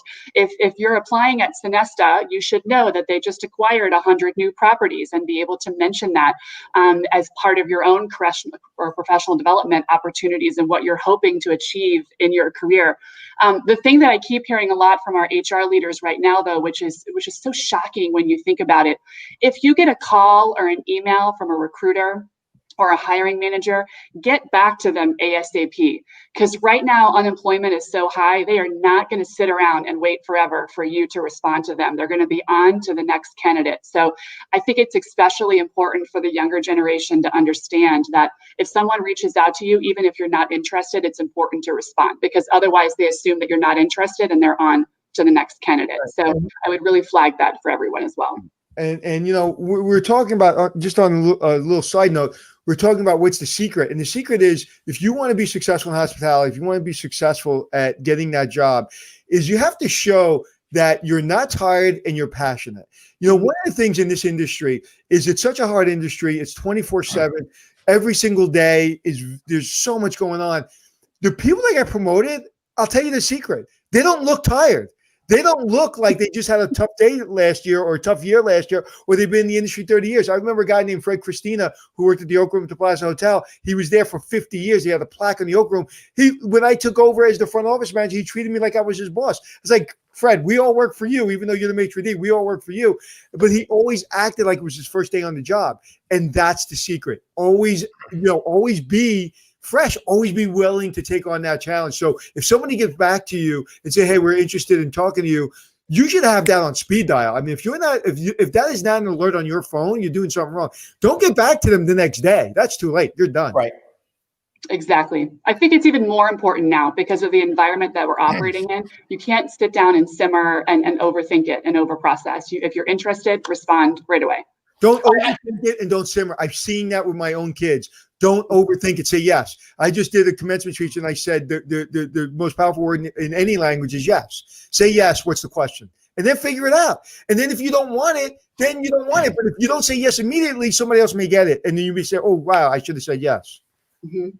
Yep. Now we're starting to run down on some time. I've got another question for you, but for all of you watching this right now, the fact that you are participating in this and asking those questions already puts you ahead of so many others that might be applying for those jobs. Not just because you can say that you saw this on No Vacancy Live when you do these applications to the companies that are here, but because it shows that you have it within you. You've got that grit. You've got that desire to get hired. And that's why you folks are going to have a better chance. But some of the folks, Shelley, are asking, hey, how can I apply for certifications, for scholarships? And secondly, we're also getting a question from Chris Everett on development scholarship applications, on what to do about that if you were laid off and you're no longer applicable. Mm-hmm. These are great questions. So first and foremost, how to apply for the scholarship, go to ahlafoundation.org. You can click on career development and then see all the options there. You'll click on the certification scholarship under professional development. We've been working incredibly closely with our partners at the American Hotel and Lodging Educational Institute that manage our AHLA certification portfolio. And one of the things that we have done both on the scholarship side for the foundation, as well as on the institute side for the processing, is allow some grace for those employees that have been furloughed and laid off. So for example, if you were working as a general manager in March of this year and you've been furloughed, but you want to apply for your CHA, you will qualify. We have extended that grace for those people so that we don't leave them in the dust during this really important time. And one other thing that I'll mention, I know we're running short on time, Glenn, as we go back to what advice can I give people? The other word of the moment right now is cross-training. You're going to be asked to wear a lot of hats. It doesn't matter if you're starting at the entry level or going all the way up to managerial. Whereas before you might have only been working at the front desk, now you're going to be front desk, in-room dining, gift shop attendant, and lobby lizard all in one. And so you've really got to be adaptable and be willing to learn other occupations within the hotel. And so when you're in that interview process, make sure the hiring manager knows that. Shelley, I was going to ask you, my camera went off for some reason. I was going to ask you a question, but I know the answer to the question because you said lobby lizard. You worked at the property level, right? Mm-hmm. I did. Yeah, I could tell because most people don't know what a lobby lizard is. Real quick, I know we're short on time, but what's a lobby lizard? A lobby lizard is in charge of the lobby. It's everything from opening the door to making sure there's no trash right now in a COVID world, making sure everything's wiped down and clean. You know, you're really in charge of everything that coming and going in the hotel. And you're an example of what we're looking for in the industry, right? You are so engaged and vibrant, and you're so, I would imagine you're working your butt off, but you're so happy. You love your job. Why do you love your job so much? The best industry in the world. Who wouldn't love it? You know, I am the American dream. I started as an unpaid intern and worked my way up to senior VP here at AHLA and our foundation, and get to work with the most amazing people. I truly do believe that, both from the industry directly and with our own association and foundation every day. And that's the secret. If everybody's watching this or listening to this, the secret is you got to show up like Shelly every day. It's like every single day. She looks like she just got born into the business. Right? It's like it's your first suit. It's like you look, like that is what we are dying for in this industry. Why does my camera keep going out, Glenn? Are you doing something to me? I'm not doing something to you. You seem to be doing it yourself, but believe you me, I was hoping for that would happen. Shelly, thank you so much. My pleasure. I got one more question for you. How can people contact you? Because there are so many questions that are coming through, and so many people want to be able to tap into your resources. Don't hesitate. I'll give you my email address. It's S like Sam, Weir, WEIR @AHLA.com. Anytime, reach out to me. I will always respond to you within 24 hours, and we'll make sure that we make you a part of our AHLA Foundation family here. Excellent. Thank you so much, Shelly. We really appreciate you. Be safe and be well, guys. Talk to you soon. Bye-bye. That's so lovely. We can't do this to her. I know. I'm sorry. I did it twice. All right. So before we bring on our next guest, Tom Haynes of Mainsail, I did want to say to everybody, you're probably saying to yourself, wait, I may have heard the term lobby lizards, but there might be another definition. In the event side of the business, when I used to go to a gajillion conferences and stuff, a lobby lizard was known as the person who was too cheap to spend the money on the conference admission, but likes to hang out in the lobby and try to have all the benefits of all of the people that are there. Oh, I don't like that person. Hey, No. but David, if you can pull up that comment, it's that hashtag show up like Shelly. I think we should make that viral. Show up like Shelly. Everybody.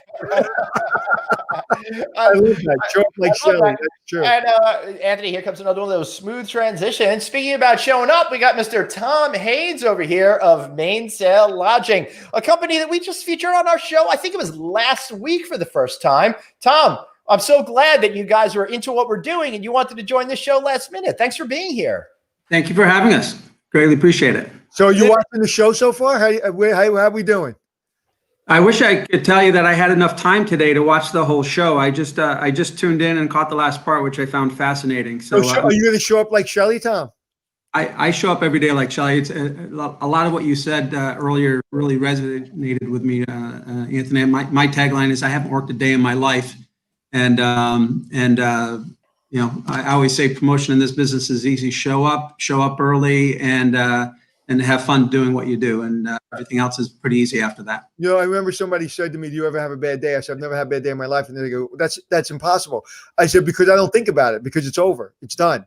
It's like I managed through it, and now it's on to the next." And so, show up like Shelly. That's my tagline for the day. Tom, welcome, and thank you so much for wanting to be on the show. So tell us all the great opportunities. And hold on, we got a little PowerPoint, so I'm going to bring that up onto the to the screen. I think, Tom, you've got to control this one on your own, if I understand the backstage directions. I do.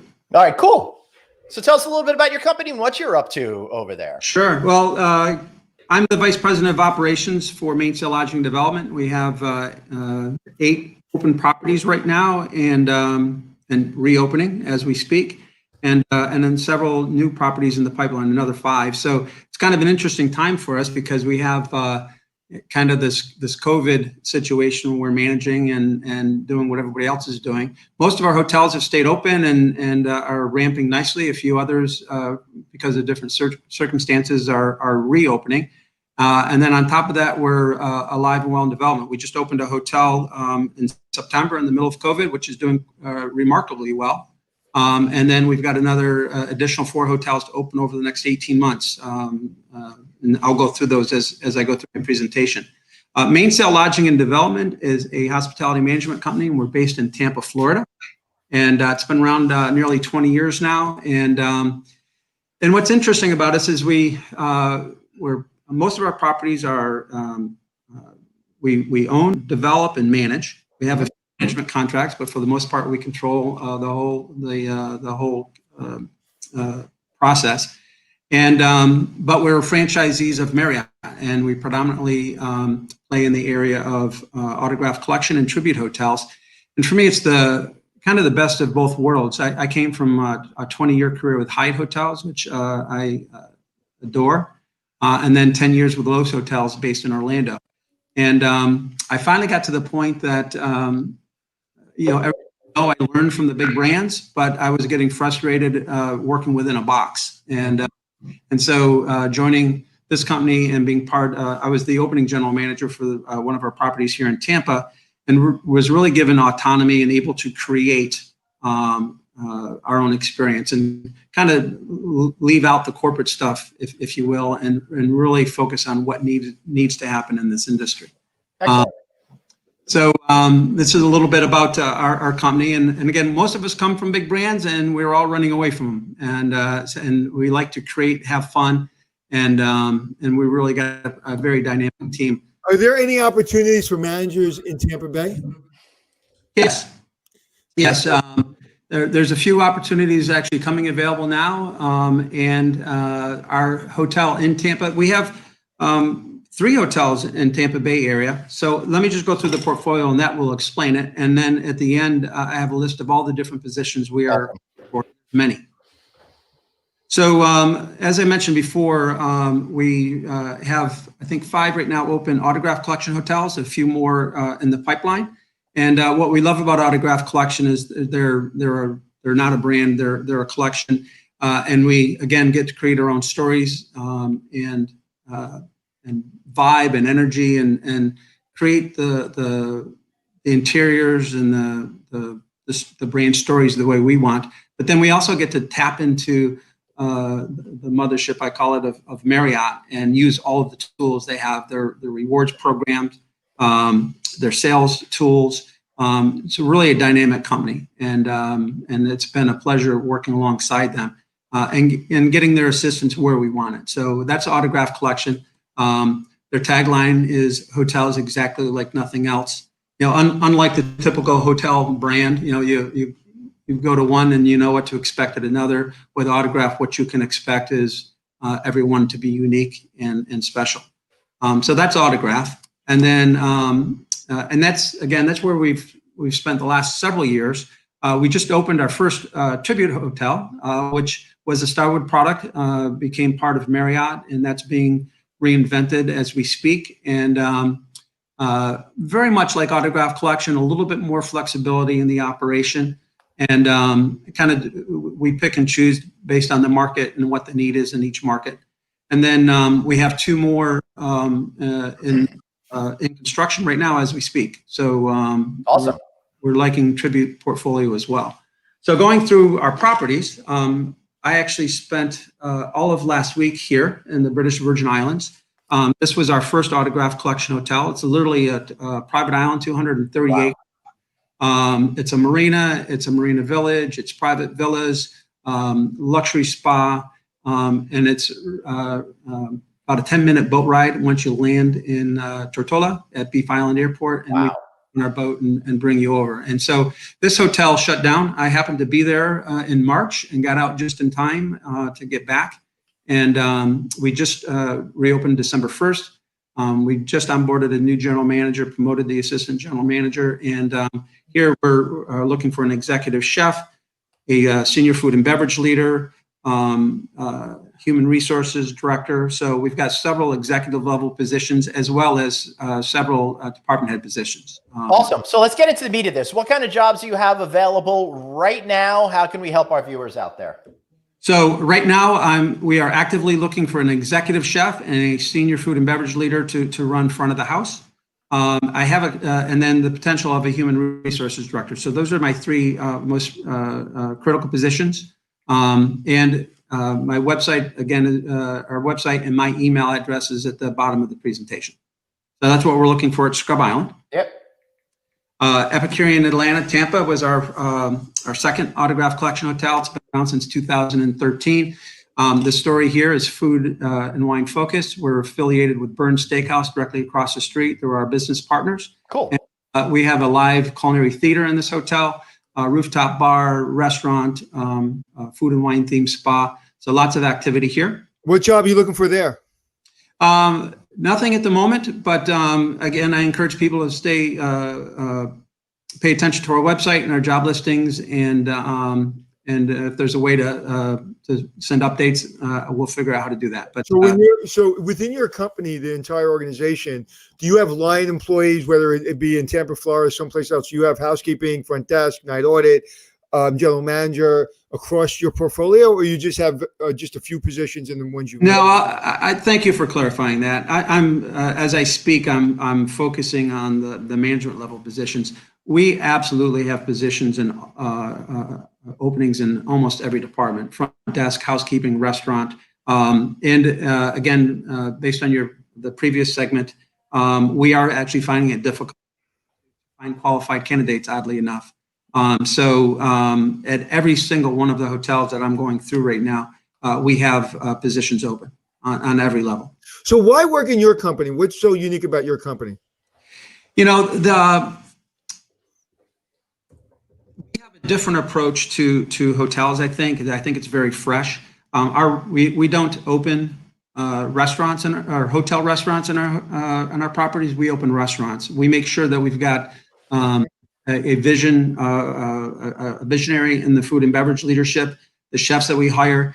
Honestly, when it comes to the restaurants, I try to hire chefs that have never worked in a hotel before, because we have this mindset that people don't wake up in the morning and say, let's go to the nearest Marriott or Hyatt for dinner anymore. It used to be in the 80s, but not today. And so kind of the worst place for a restaurant is inside a hotel. So we've tried to change that paradigm and bring guests back to our hotels to dine. Creating our concepts and marketing them, we sound strange that I'm going to say this, but we have hotel guests and we focus on the locals with the concept that if the restaurant is full of locals, then the hotel guests will stay there. All right, hold on. Breaking news from friend of the show, Colleen Norman. She says, best steakhouse, dessert room, wine cellar ever. So yes, that's our partner. World's largest private wine collection, close to 1 million bottles, and 600 labels on their list. I was gonna call you out because I went to this amazing underground wine cellar in Monaco, but they only had something like 450,000 bottles of wine. That's insane. No.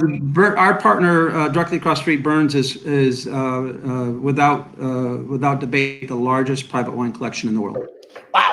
Wow, that is absolutely unbelievable. All right, so before we wrap up and get you out of here, Tom. Go on.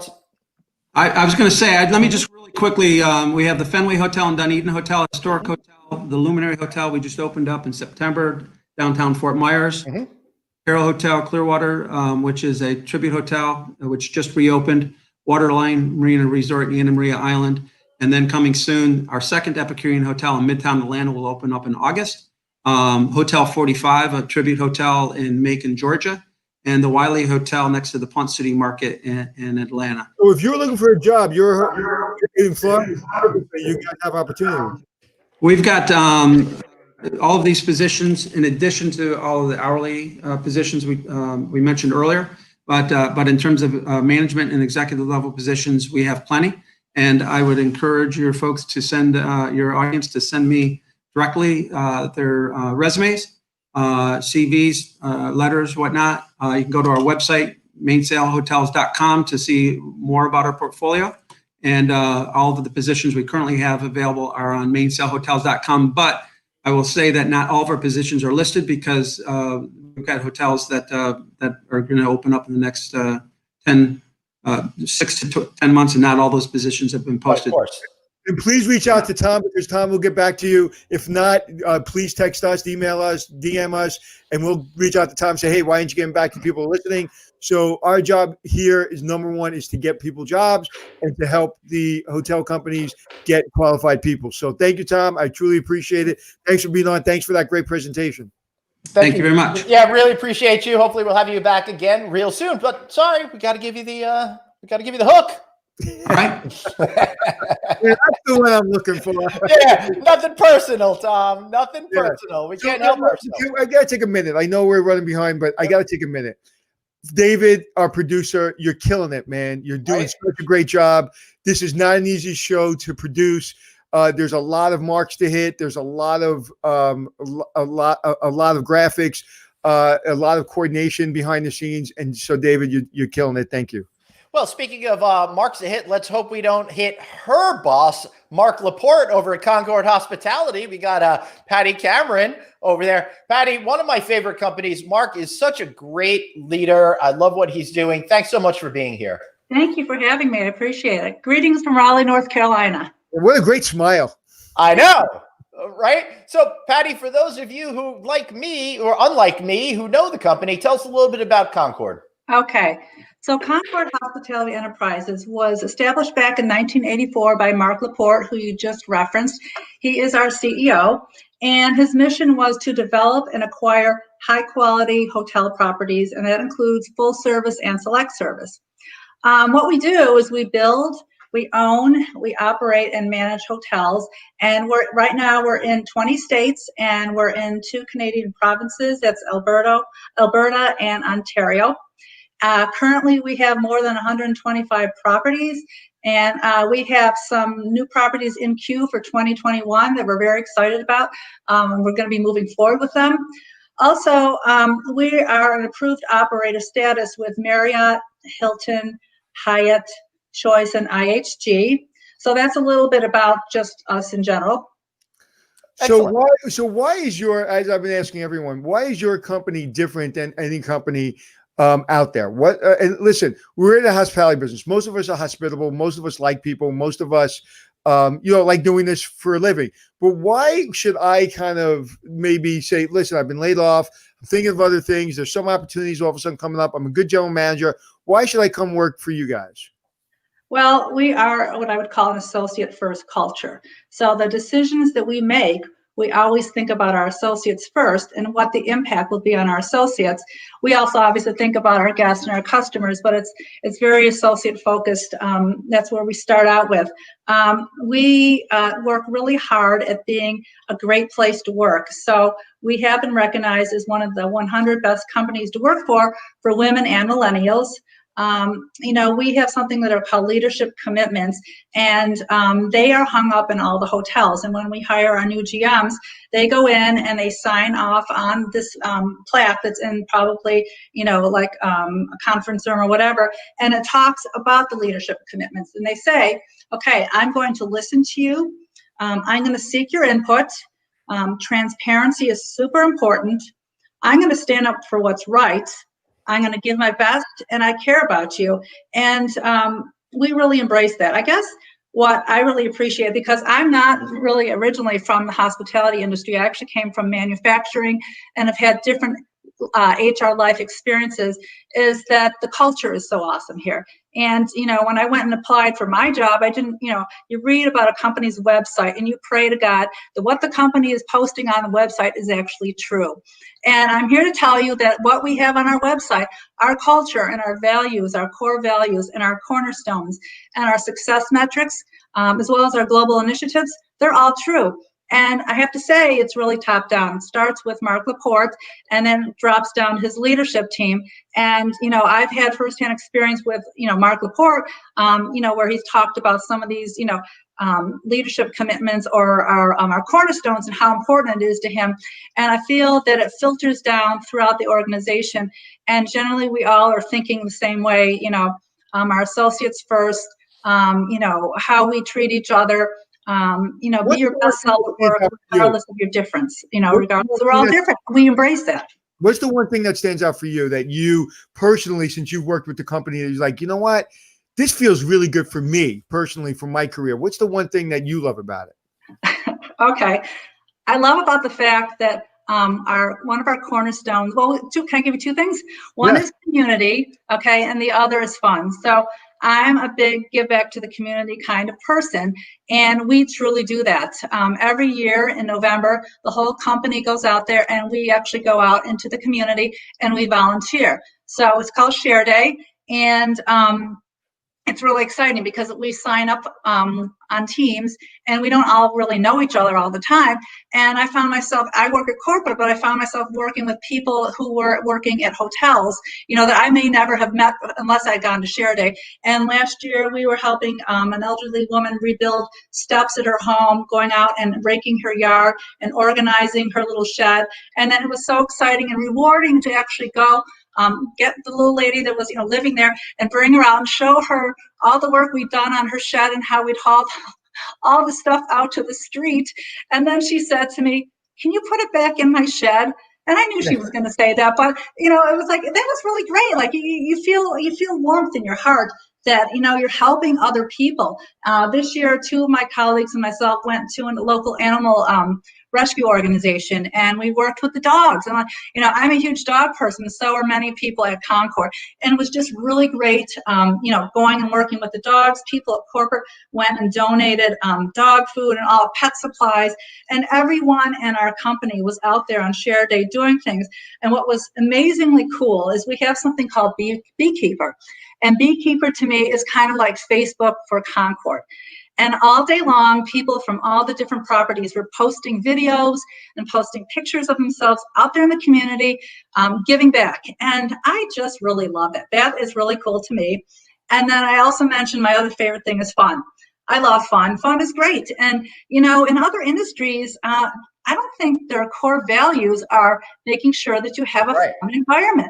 And fun is just great. And we have fun all the time. We find ways to do different things. We have Associate Appreciation Week every year, and we do things for our associates. It's planned activities for associates at corporate. Last year, my first year at corporate, I walked in on Associate Appreciation Day, and all of our leaders were standing in the hall welcoming us. And I thought, did you expect that every day? What's that? It was great. Yeah. Your enthusiasm pops off the screen. And you said, like, when you were talking about the volunteer day, you almost had tears in your eyes. I'm glad you said heavy boxes she had to carry back to the shed. And I'm glad you're so authentic about your passion for the company. So what great opportunities are there right now? And is this a good opportunity? And Patty, according to your website, it says you have 176 current job openings available as of right now. And Andrew Hobson, yes, they do manage the Ben Hotel in Florida. Yeah, we do have we do. The Ben in Florida.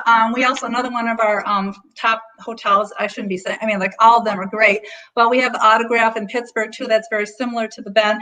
But we're in the process of opening up our new Aloft Element Hotel in Tampa. That's coming up first quarter. And so as you can see, we have listed a number of positions in Tampa, Florida. Our Florida market is really growing, and looks like there's a lot happening. We've opened up new properties this year, as well as I expect that there will be some more this coming year in 2021.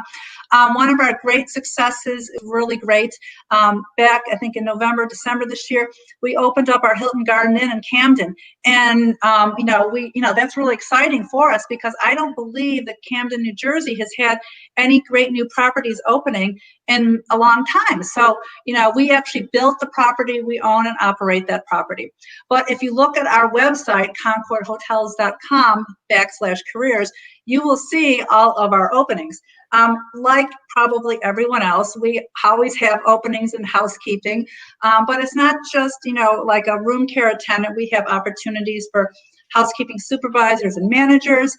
We have chief engineer openings, front desk, front office, night auditor, positions in F&B.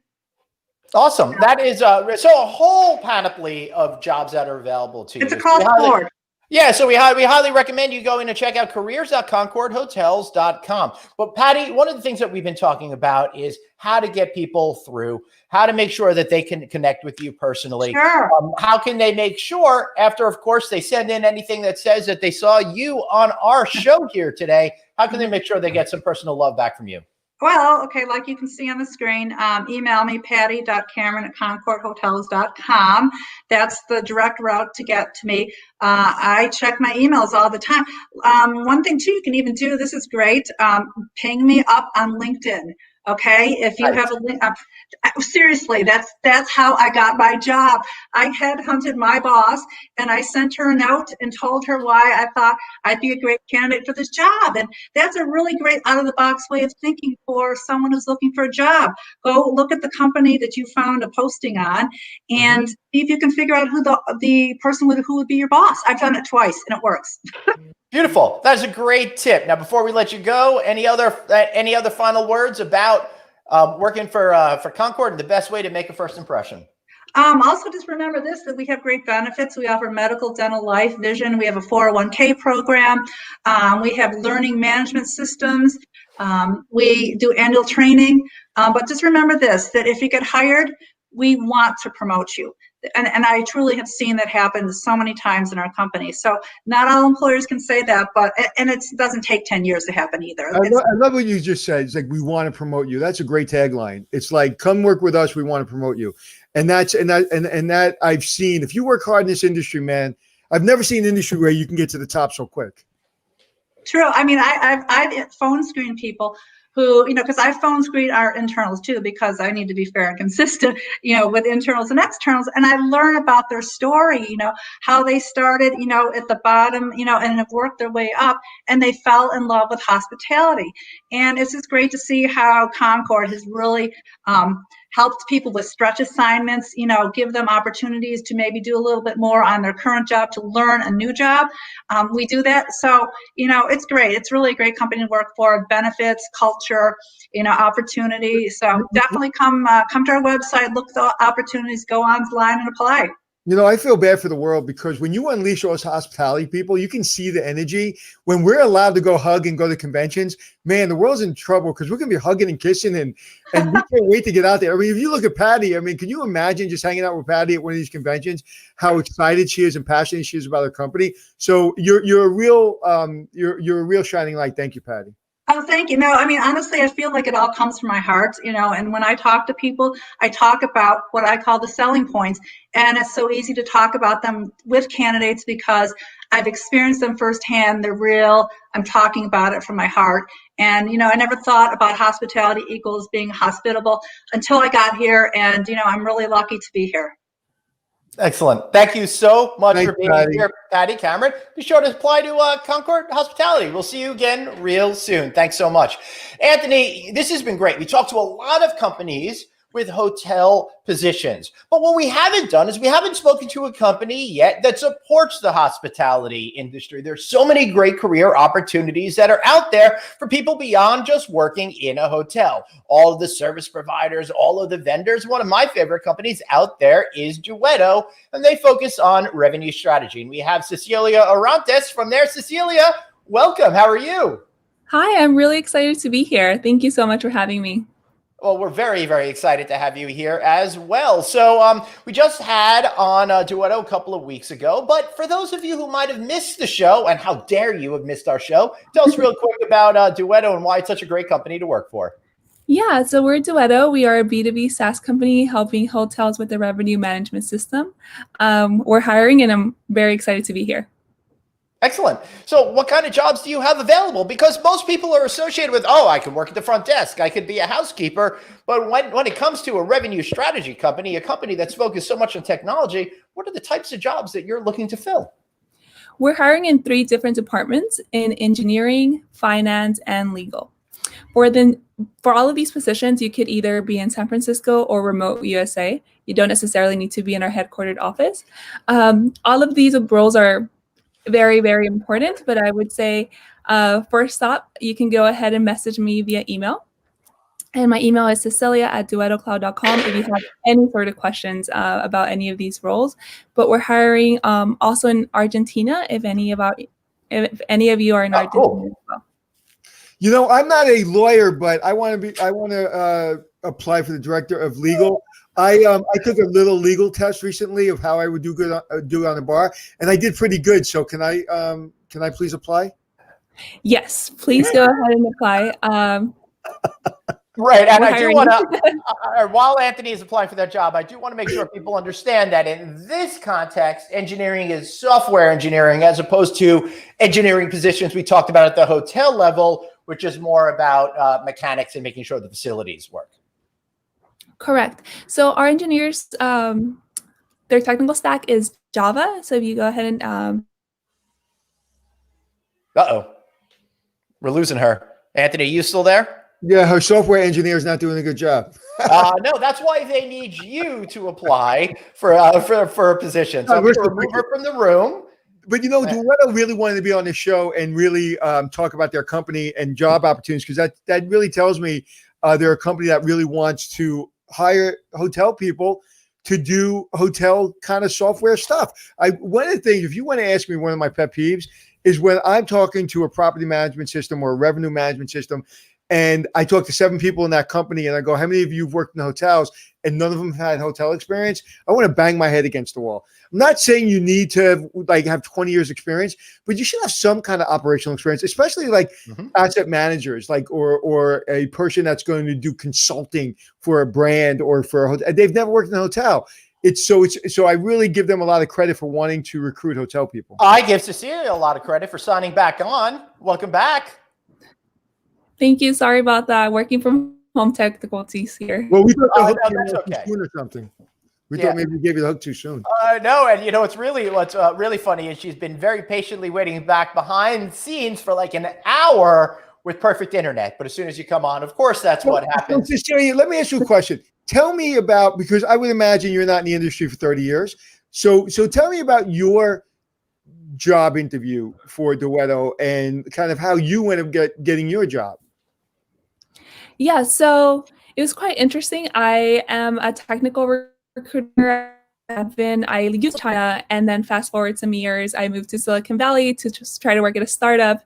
And since then, I wanted to work in the hospitality industry because I came across a lot of individuals who were very nice and welcoming and very transparent, right? So when I interviewed for Duetto, I quickly realized that everyone was welcoming, was understanding, and most importantly, were looking out for the best of my interests as a recruiter. So I wanted to join and be part of the amazing team. And I've been here for almost a year and a half now. Well, it's funny, you use the word transparent. And what does transparent mean? Transparent means that you're going to show your true self. So some days Duetto is going to be great. And some days Duetto is going to be, you're going to be confused. Like, what the hell's going on? And that is how you build a business. But if you're being transparent with your employees and saying, hey, these are the good days, the bad days, and these are the things we do well, and these are the things we suck at, that's what people mean by transparent. And what I love about the show and what I love about my career and working with Glenn and other things is that our hearts on our sleeve and we're showing our transparency and our authenticity. And so I'm glad you said that, because when you work for Duetto, that's what you get. And that's a great breath of fresh air. Yeah, definitely. I'm very fortunate. Yeah, Cecilia, for folks applying in Argentina, do they need to speak English, or do they need to speak, I guess, Spanish or Portuguese, their local language? So ideally, yes, they would speak in English and in Spanish. Our interview process is fairly straightforward. First, you would speak with me. And yes, I speak English and Spanish, but it would be conducted in English. And a good assessment. Hold on a second. Can I interrupt you? How about if you speak Brooklynese? Not yet. I only speak Brooklynese. I couldn't. Hey, forget about it. Let's maybe we should do a whole show just talking like we're from Brooklyn. You know what I'm saying? Even the way she answered it, in our industry, we always say never say no. She said not yet. Yeah. And that is a great little example of, in our industry, at the front desk or wherever you are, you never say no. She said she didn't use the word no. She said not yet. She's been trained well. Cecilia, what do you like about Duetto most have been working with them? It really has to be the team atmosphere, right? We're all working remotely right now. We're all at home and we're all trying to do our best here. And I love how accessible my team is. At any time I can go ahead and send them a quick Slack message internally and they will reach out to me. And I understand that we're all working remotely and we're all trying to go through COVID the best we can. So again, transparency of my team and everyone's very welcoming. Thank you so much. Cecilia, you're also based in Las Vegas. Are there jobs available in both San Francisco, Las Vegas, and remotely? Yeah, so currently, if you go to our careers website called duettocloud.com/careers, you will see that a lot of our positions are under remote USA or San Francisco, California. So we can definitely hire candidates in Las Vegas. We do have an office there. And we also have offices in London, Singapore, and in Buenos Aires. Wow, I didn't know you were in Buenos Aires. That's pretty cool, which makes a lot of sense since you're hiring in that part of the world. Excellent. Anthony, any more questions? No, it's just amazing how quick you are and how you put things together. It's incredible, Glenn. Like you can figure out that, you know, how they in Buenos Aires and why they have jobs. You're insanely like smart. I'm actually overwhelmed by how you just put things together. All right, thank you. I appreciate that. Cecilia, ignore him. He's just making fun of me. We've been on this now for over 2 hours, so we're getting a little bit punchy. How about you wrap it up with some very inspiring words on how people can better their career with working with Duetto? If you're looking for somewhere that you want to grow your career, where your managers really care about your transition into a new opportunity, this is a great opportunity for you. And if there's not a job role out there that's not a good fit for you, just feel free to reach out to me and email me with your resume. I'll go ahead and put it into our ATS system, which means application tracking system. And I'll just put it on the back end and I'll send you a note whenever we do have a role available. And I am available at Cecilia@duettocloud.com. So one quick question before you go. I don't mean to linger here, but it's really important. You're a young executive. You're a young manager. What did you do in high school or college, that extracurricular activities that got you so poised and so accurate and just so a lot better at talking than me? Why are you so professional at such a young age? What are the extracurricular activities you like to do? I have to say, I have to thank my parents. I hope my parents are watching this. They put me in an all-girls high school, not my choice, their choice. And they decided that I was going to be an ambassador for an all-girls high school. So fast forward in high school, I was trying to recruit 8th grader girls at the time to come to my all-women's high school. And I also went to an all-women's college. So I recruited all-women's high school students to come to an all-women's college. So I've been an ambassador/recruiter for quite some time now. Well, you know, and that's a tribute to your parents. And thank you for sharing that, because that wasn't just trained at Duetto. You were trained when you were a young lady, and I can tell that. And that really comes through. So that's why I wanted to take that moment to really talk about that, because what you do in high school and college and the things that you do in extracurricular really translate into your career. So you're a great testament to your family and to Duetto. Thank you. Thank you very much. Really appreciate that, Cecilia. Have a great afternoon.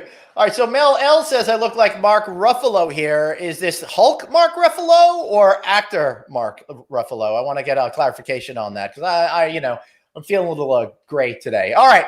So thank you, Marisol. Really appreciate it. Damn, you nailed that. Yeah, that's so funny. That's really funny. Oh, man. So Glenn, wow. Yeah, exactly. Let's take a moment and reflect on how amazing it is that not only are so many people hiring right now, but so many top tier companies have come onto the show today to help engage you all, to help your careers, to help you better your positions in life right now. We got up on the screen, and for those of you who are watching who are listening to this on audio feed, in the show notes, I will make sure we have all of these critical email addresses in there. Take a screenshot of this, everybody. This is the key to success, right? I have a good friend of mine. Like I said, my friend that lives in Orlando, and he's been unemployed for way too long, and he's the best and brightest there is. So I'm actually reaching out to every one of these people. And please, if someone has an opportunity for a great manager in Orlando or in Tampa Bay, please contact me, because I have the best person in my career that's available. And he's worked for the same company for almost, I think, 17 years, because he does not come available. He goes to work and he doesn't leave. So if you're looking for one of the best managers you'll ever hire, please contact me. And I will be contacting each and every one of these people on our show, because I owe it to him to try to help him get a job, because he's been so kind and great to me when he worked with me. Glenn, so we have to say that this will not be our first job fair. This was so successful. Right? It was so well produced. David did such a great job. Let's bring David on. He's blushing. Let's embarrass him some more. David, unbelievable job. Really great. Thank you so much for all you did David, today. you know I'm a pain in the ass and I have high standards, and you crushed it, buddy. Except that you're Well, muted. you and you don't know how muted to yourself. unmute Now yourself. you're effed up. Now you're dead to us. The show now it's all ruined. The show is completely ruined. My hair's David, amazing job, brother. Amazing job. And just so you know, David really, I think this was David's idea. Everything. I think this was everything behind the scenes was David. Again, I have very high expectations. This met my expectations. I can't say it exceeded them because you couldn't exceed them because this is perfect. And I really thank you to everyone you brought on. Thank you for everyone for coming on. But really, the organization that went into this is second to none. So that's the good news. The bad news is we're going to do this again soon. Well, I will say this, and I want to say one thank you to you guys for allowing this to happen and really crushed the whole show. I mean, it was so fun and engaging for 2 hours and 15 minutes at this point. We're still on, and I'm still really into this show. We still have a lot of viewers, so it held on a lot. But also, every single person that came on today from every company, I didn't have to convince one person. Everyone that I talked to was like, let's do it. Yeah, I'm in. But more importantly, when I'm like, we also need to have emails for the people who can reach out to you directly. Not one person was hesitant. If they were, they wouldn't be on the show. Exactly. They weren't like, no, they were like, okay, yeah, here's my email. Reach out to me. That's interesting because the one standard I did make sure that we had, if I gave any direction, was if they don't have an email, they don't get on the show. Because we want to make sure that these people that are listening that spend 2 hours with us can actually get a job or at least get an interview and have a fair leg up. So thank you for making sure that happened. Thank you for everyone giving us emails. And Glenn, you're brilliant, man. You really showed your skills today. So great job. And we will be having one again. And I think we should have maybe one a month because there are going to be a lot of opportunities. Whoa. No, I'm sorry, I didn't mean one a month. I meant one a week. that's what I had in mind. The whole. All right, Dave. You did such a great job. And now we usually give our guests a chance for a shameless plug, but Dave, you have been doing your own video podcast show very quietly. Why don't you spend 30 seconds telling everybody about that so they could learn more from you as well? Yeah, I decided to get in front of the camera as well. I got inspired by Mr. Howison and Mr. Melchiorri over here. So I started a show there. We're talking about hotel stories, talking to people in the industry that just can have time to tell their story. So if you've ever seen, some of those humans of things on Instagram that just tell a story. That's what I'm trying to do. So got a lot of really good feedback. People come on and just kind of detail their stories through the hospitality, through COVID, what they're doing, how they're getting through it. Some real help from a mental health standpoint. And it's been really good so far. Well, I have a so reach out to me because I have a gentleman who's a concierge in New York City. His name's Carlos, and he's one of my favorite humans. And he has a lot of great stories. And he is one of the most resilient humans I've ever met. So I have some great people to help you on your show. Dave, what's the name of the show and where can people find it? It's called Be My Guest. Very creative, I know. Stole from. It is creative. But it's on my LinkedIn. I post it every Tuesday at 10 a.m. So check out my LinkedIn. It's on iTunes, Spotify, Google Podcasts, and also on my YouTube channel. So you can just search me as well, David Mignano. I post the videos, like I said, every Tuesday at 10. So new one coming out tomorrow. And connect with me because I would love to tell your story. And again, anybody out there that wants to be on the show and be my guest and tell your story, reach out. It's an open forum. There's nobody that's not allowed on. So just reach out to me directly and we'll get you. No, people that suck aren't allowed on. If you're good, make sure you're on. But I would say this, and I've got to give you a slap on the back and a kick in the butt. You did not ask us for help. You did not ask me to use my connections. You didn't ask me to be on the show. You didn't ask, can you post? And on one hand, I applaud you and I'm proud of you for doing that on your own. On the second, you're an idiot because you really need to use us to promote your show. All right, let me defend Dave for a second. He managed to get with us behind the scenes and has access to every one of our incredible guests. So who is the smart guy in this company? That's true. That's true. All right, David, you really showed your ability today to produce and just phenomenal job. And listen, like everyone, people are looking for jobs. I know that you'd like to get back in the hotel industry, but my advice to you is stay out as long as possible and do your own thing and be an entrepreneur because you're doing a good job. Thank you. I appreciate it. I mean, again, I hope this today really helped people. And if this whole 2 hours and change and the work that went into it can get one person a job, it was definitely worth it. So appreciate again you guys. And I'm going to say one thing. I wanted to say it last week. I'm going to say it now, and it's going to be a little passion here. Mm-hmm. If you have someone in your family that loves hospitality and they're not listening to the show, they're making a mistake. There has never been anything in my career that connects you to our industry more than this show. Not because it's hard, because it's the fact. If I get a couple of amens, that'd be great. If you're not paying attention to this show and you want to be in this industry, you shouldn't be in the industry. Just leave, because you can get to the people. Yeah. You can go from not having a job to being a general manager or VP or a housekeeper or whatever, and also interview the people on my show. I'm sure you connect to someone like maybe a Kimberly or maybe like a Chris that you're like, I'd love to work for these people, and then go after them. Like, go after them, bother them, email them, text them, DM them. If you're not paying attention to the show, you're missing one of the best educations you can get in hospitality. And it's not because of me and Glenn, it's because of the people that are putting themselves on the show and coming on and really opening up about their company, about their careers. So, please, I really implore people to make sure that people are listening to the show that love hospitality. Oh, we got the amens coming through. More amens. Amen, brother. Mark, hold on. Let me, Mark, you are opening 2 hotels, as I understand it, near JFK. Yep. So I am sure on that next job fair, you should definitely be on talking about those jobs, because there's some, I'm sure, great opportunities. And let me just say, Mark Aragang, who's the president of the Long Island Hospitality Association, spearheaded a program to help displaced hospitality workers. And we're going to be giving out that cash this week to help people. I think I got that right, Mark, this week, if not next week. So congratulations to him for putting that together. We sold a whole lot of beer to help folks out there. So I'm very glad that I was able to be a part of that, which Mark ran on. Mark, thank you for your friendship to the show. Thank you for your friendship to me. And I don't care what anybody says. I don't think Scott's the favorite son. That's my joke. All right. So, but again, fantastic job, my brother. I was so excited. I mean, we're doing this 2 hours. I have more passion than when 220. Like I thought, like somewhere like this would go off the rails and maybe be boring. The way you did it, the way you really outlined it was absolutely perfect. The people that came on were unbelievable. And the number one thing that people need now is they don't need handouts, they need jobs. So if there's a job available, please go get it. And I'll be honest with you, right now, if you're a qualified person, you can't find a job after this, you're not paying attention. And fortunately, all of you here were paying attention, and that's the key to success, being very focused.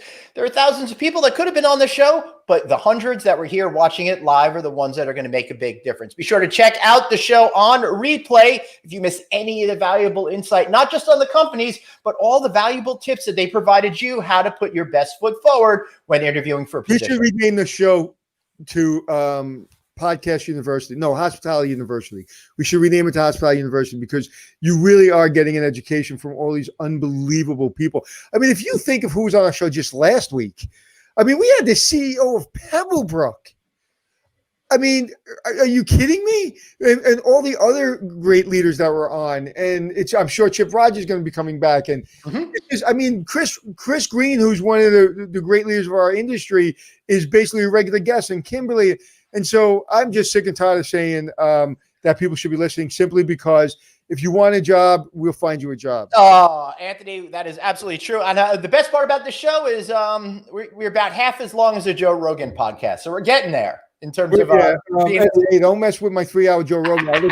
I get in the car, man. I went up to Westchester, and I had to drive my daughter, and I had like 8 hours to hang around Westchester waiting for my daughter. And I listened to 3 Joe Rogan podcasts, and like the day went like that. So, okay. So now this is the No Vacancy live job fair with everyone's connections. So please take a picture of it. You have their personal emails, and they know they'll be hearing from us if they don't get back to you. So please get back to them. You see how professional they are. You see how passionate they are. There's tremendous opportunities out there. This is a moment in time, guys, ladies and gentlemen. This is a moment in time. The vaccine is here. The hospitality industry is looking at probably one of the greatest summers we've ever seen. There are winter locations, ski locations that are looking for jobs because their occupancies are going through the roof. I mean, we're hearing of things in destinations that are unheard of with occupancies and rates. So please, remember, this is a moment in time. Never in the history of our industry will you have a year will there be this many opportunities. So this is the beginning of it. please take advantage. And speaking of great opportunities, we got a great opportunity tomorrow because we're doing 2 shows. We got our regular show at 12, and that is going to be focused on with Dr. Velma Traham. It's going to be focused on diversity and understanding that. But then at 2:30, we got a special show with Roger Dow of U.S. Travel, one of the most important figures in the hospitality business in our country, here live at a special show at 2:30 right on this channel. That's an important show. If you're in this industry, you got to listen to that show because he will give you information and stats on numbers, what he sees, how the vaccine's really going to get this country open.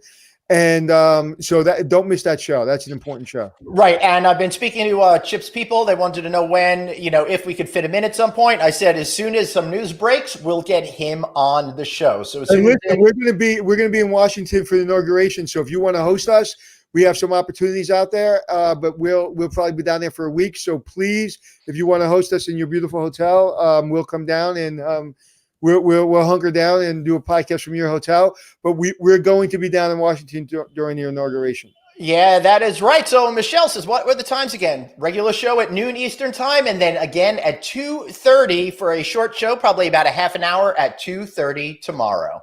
All right, Anthony, I think it's time to wrap this up. Maybe go get some lunch and all of that. Guys, what a great show. Thank you so much for participating. The level of engagement was off the charts. We really appreciate you helping us build this community day after day as we speak to the top hoteliers around the entire world. Remember, you've got one life, so blaze on and be kind to yourself. Go get yourself a job. See y'all tomorrow.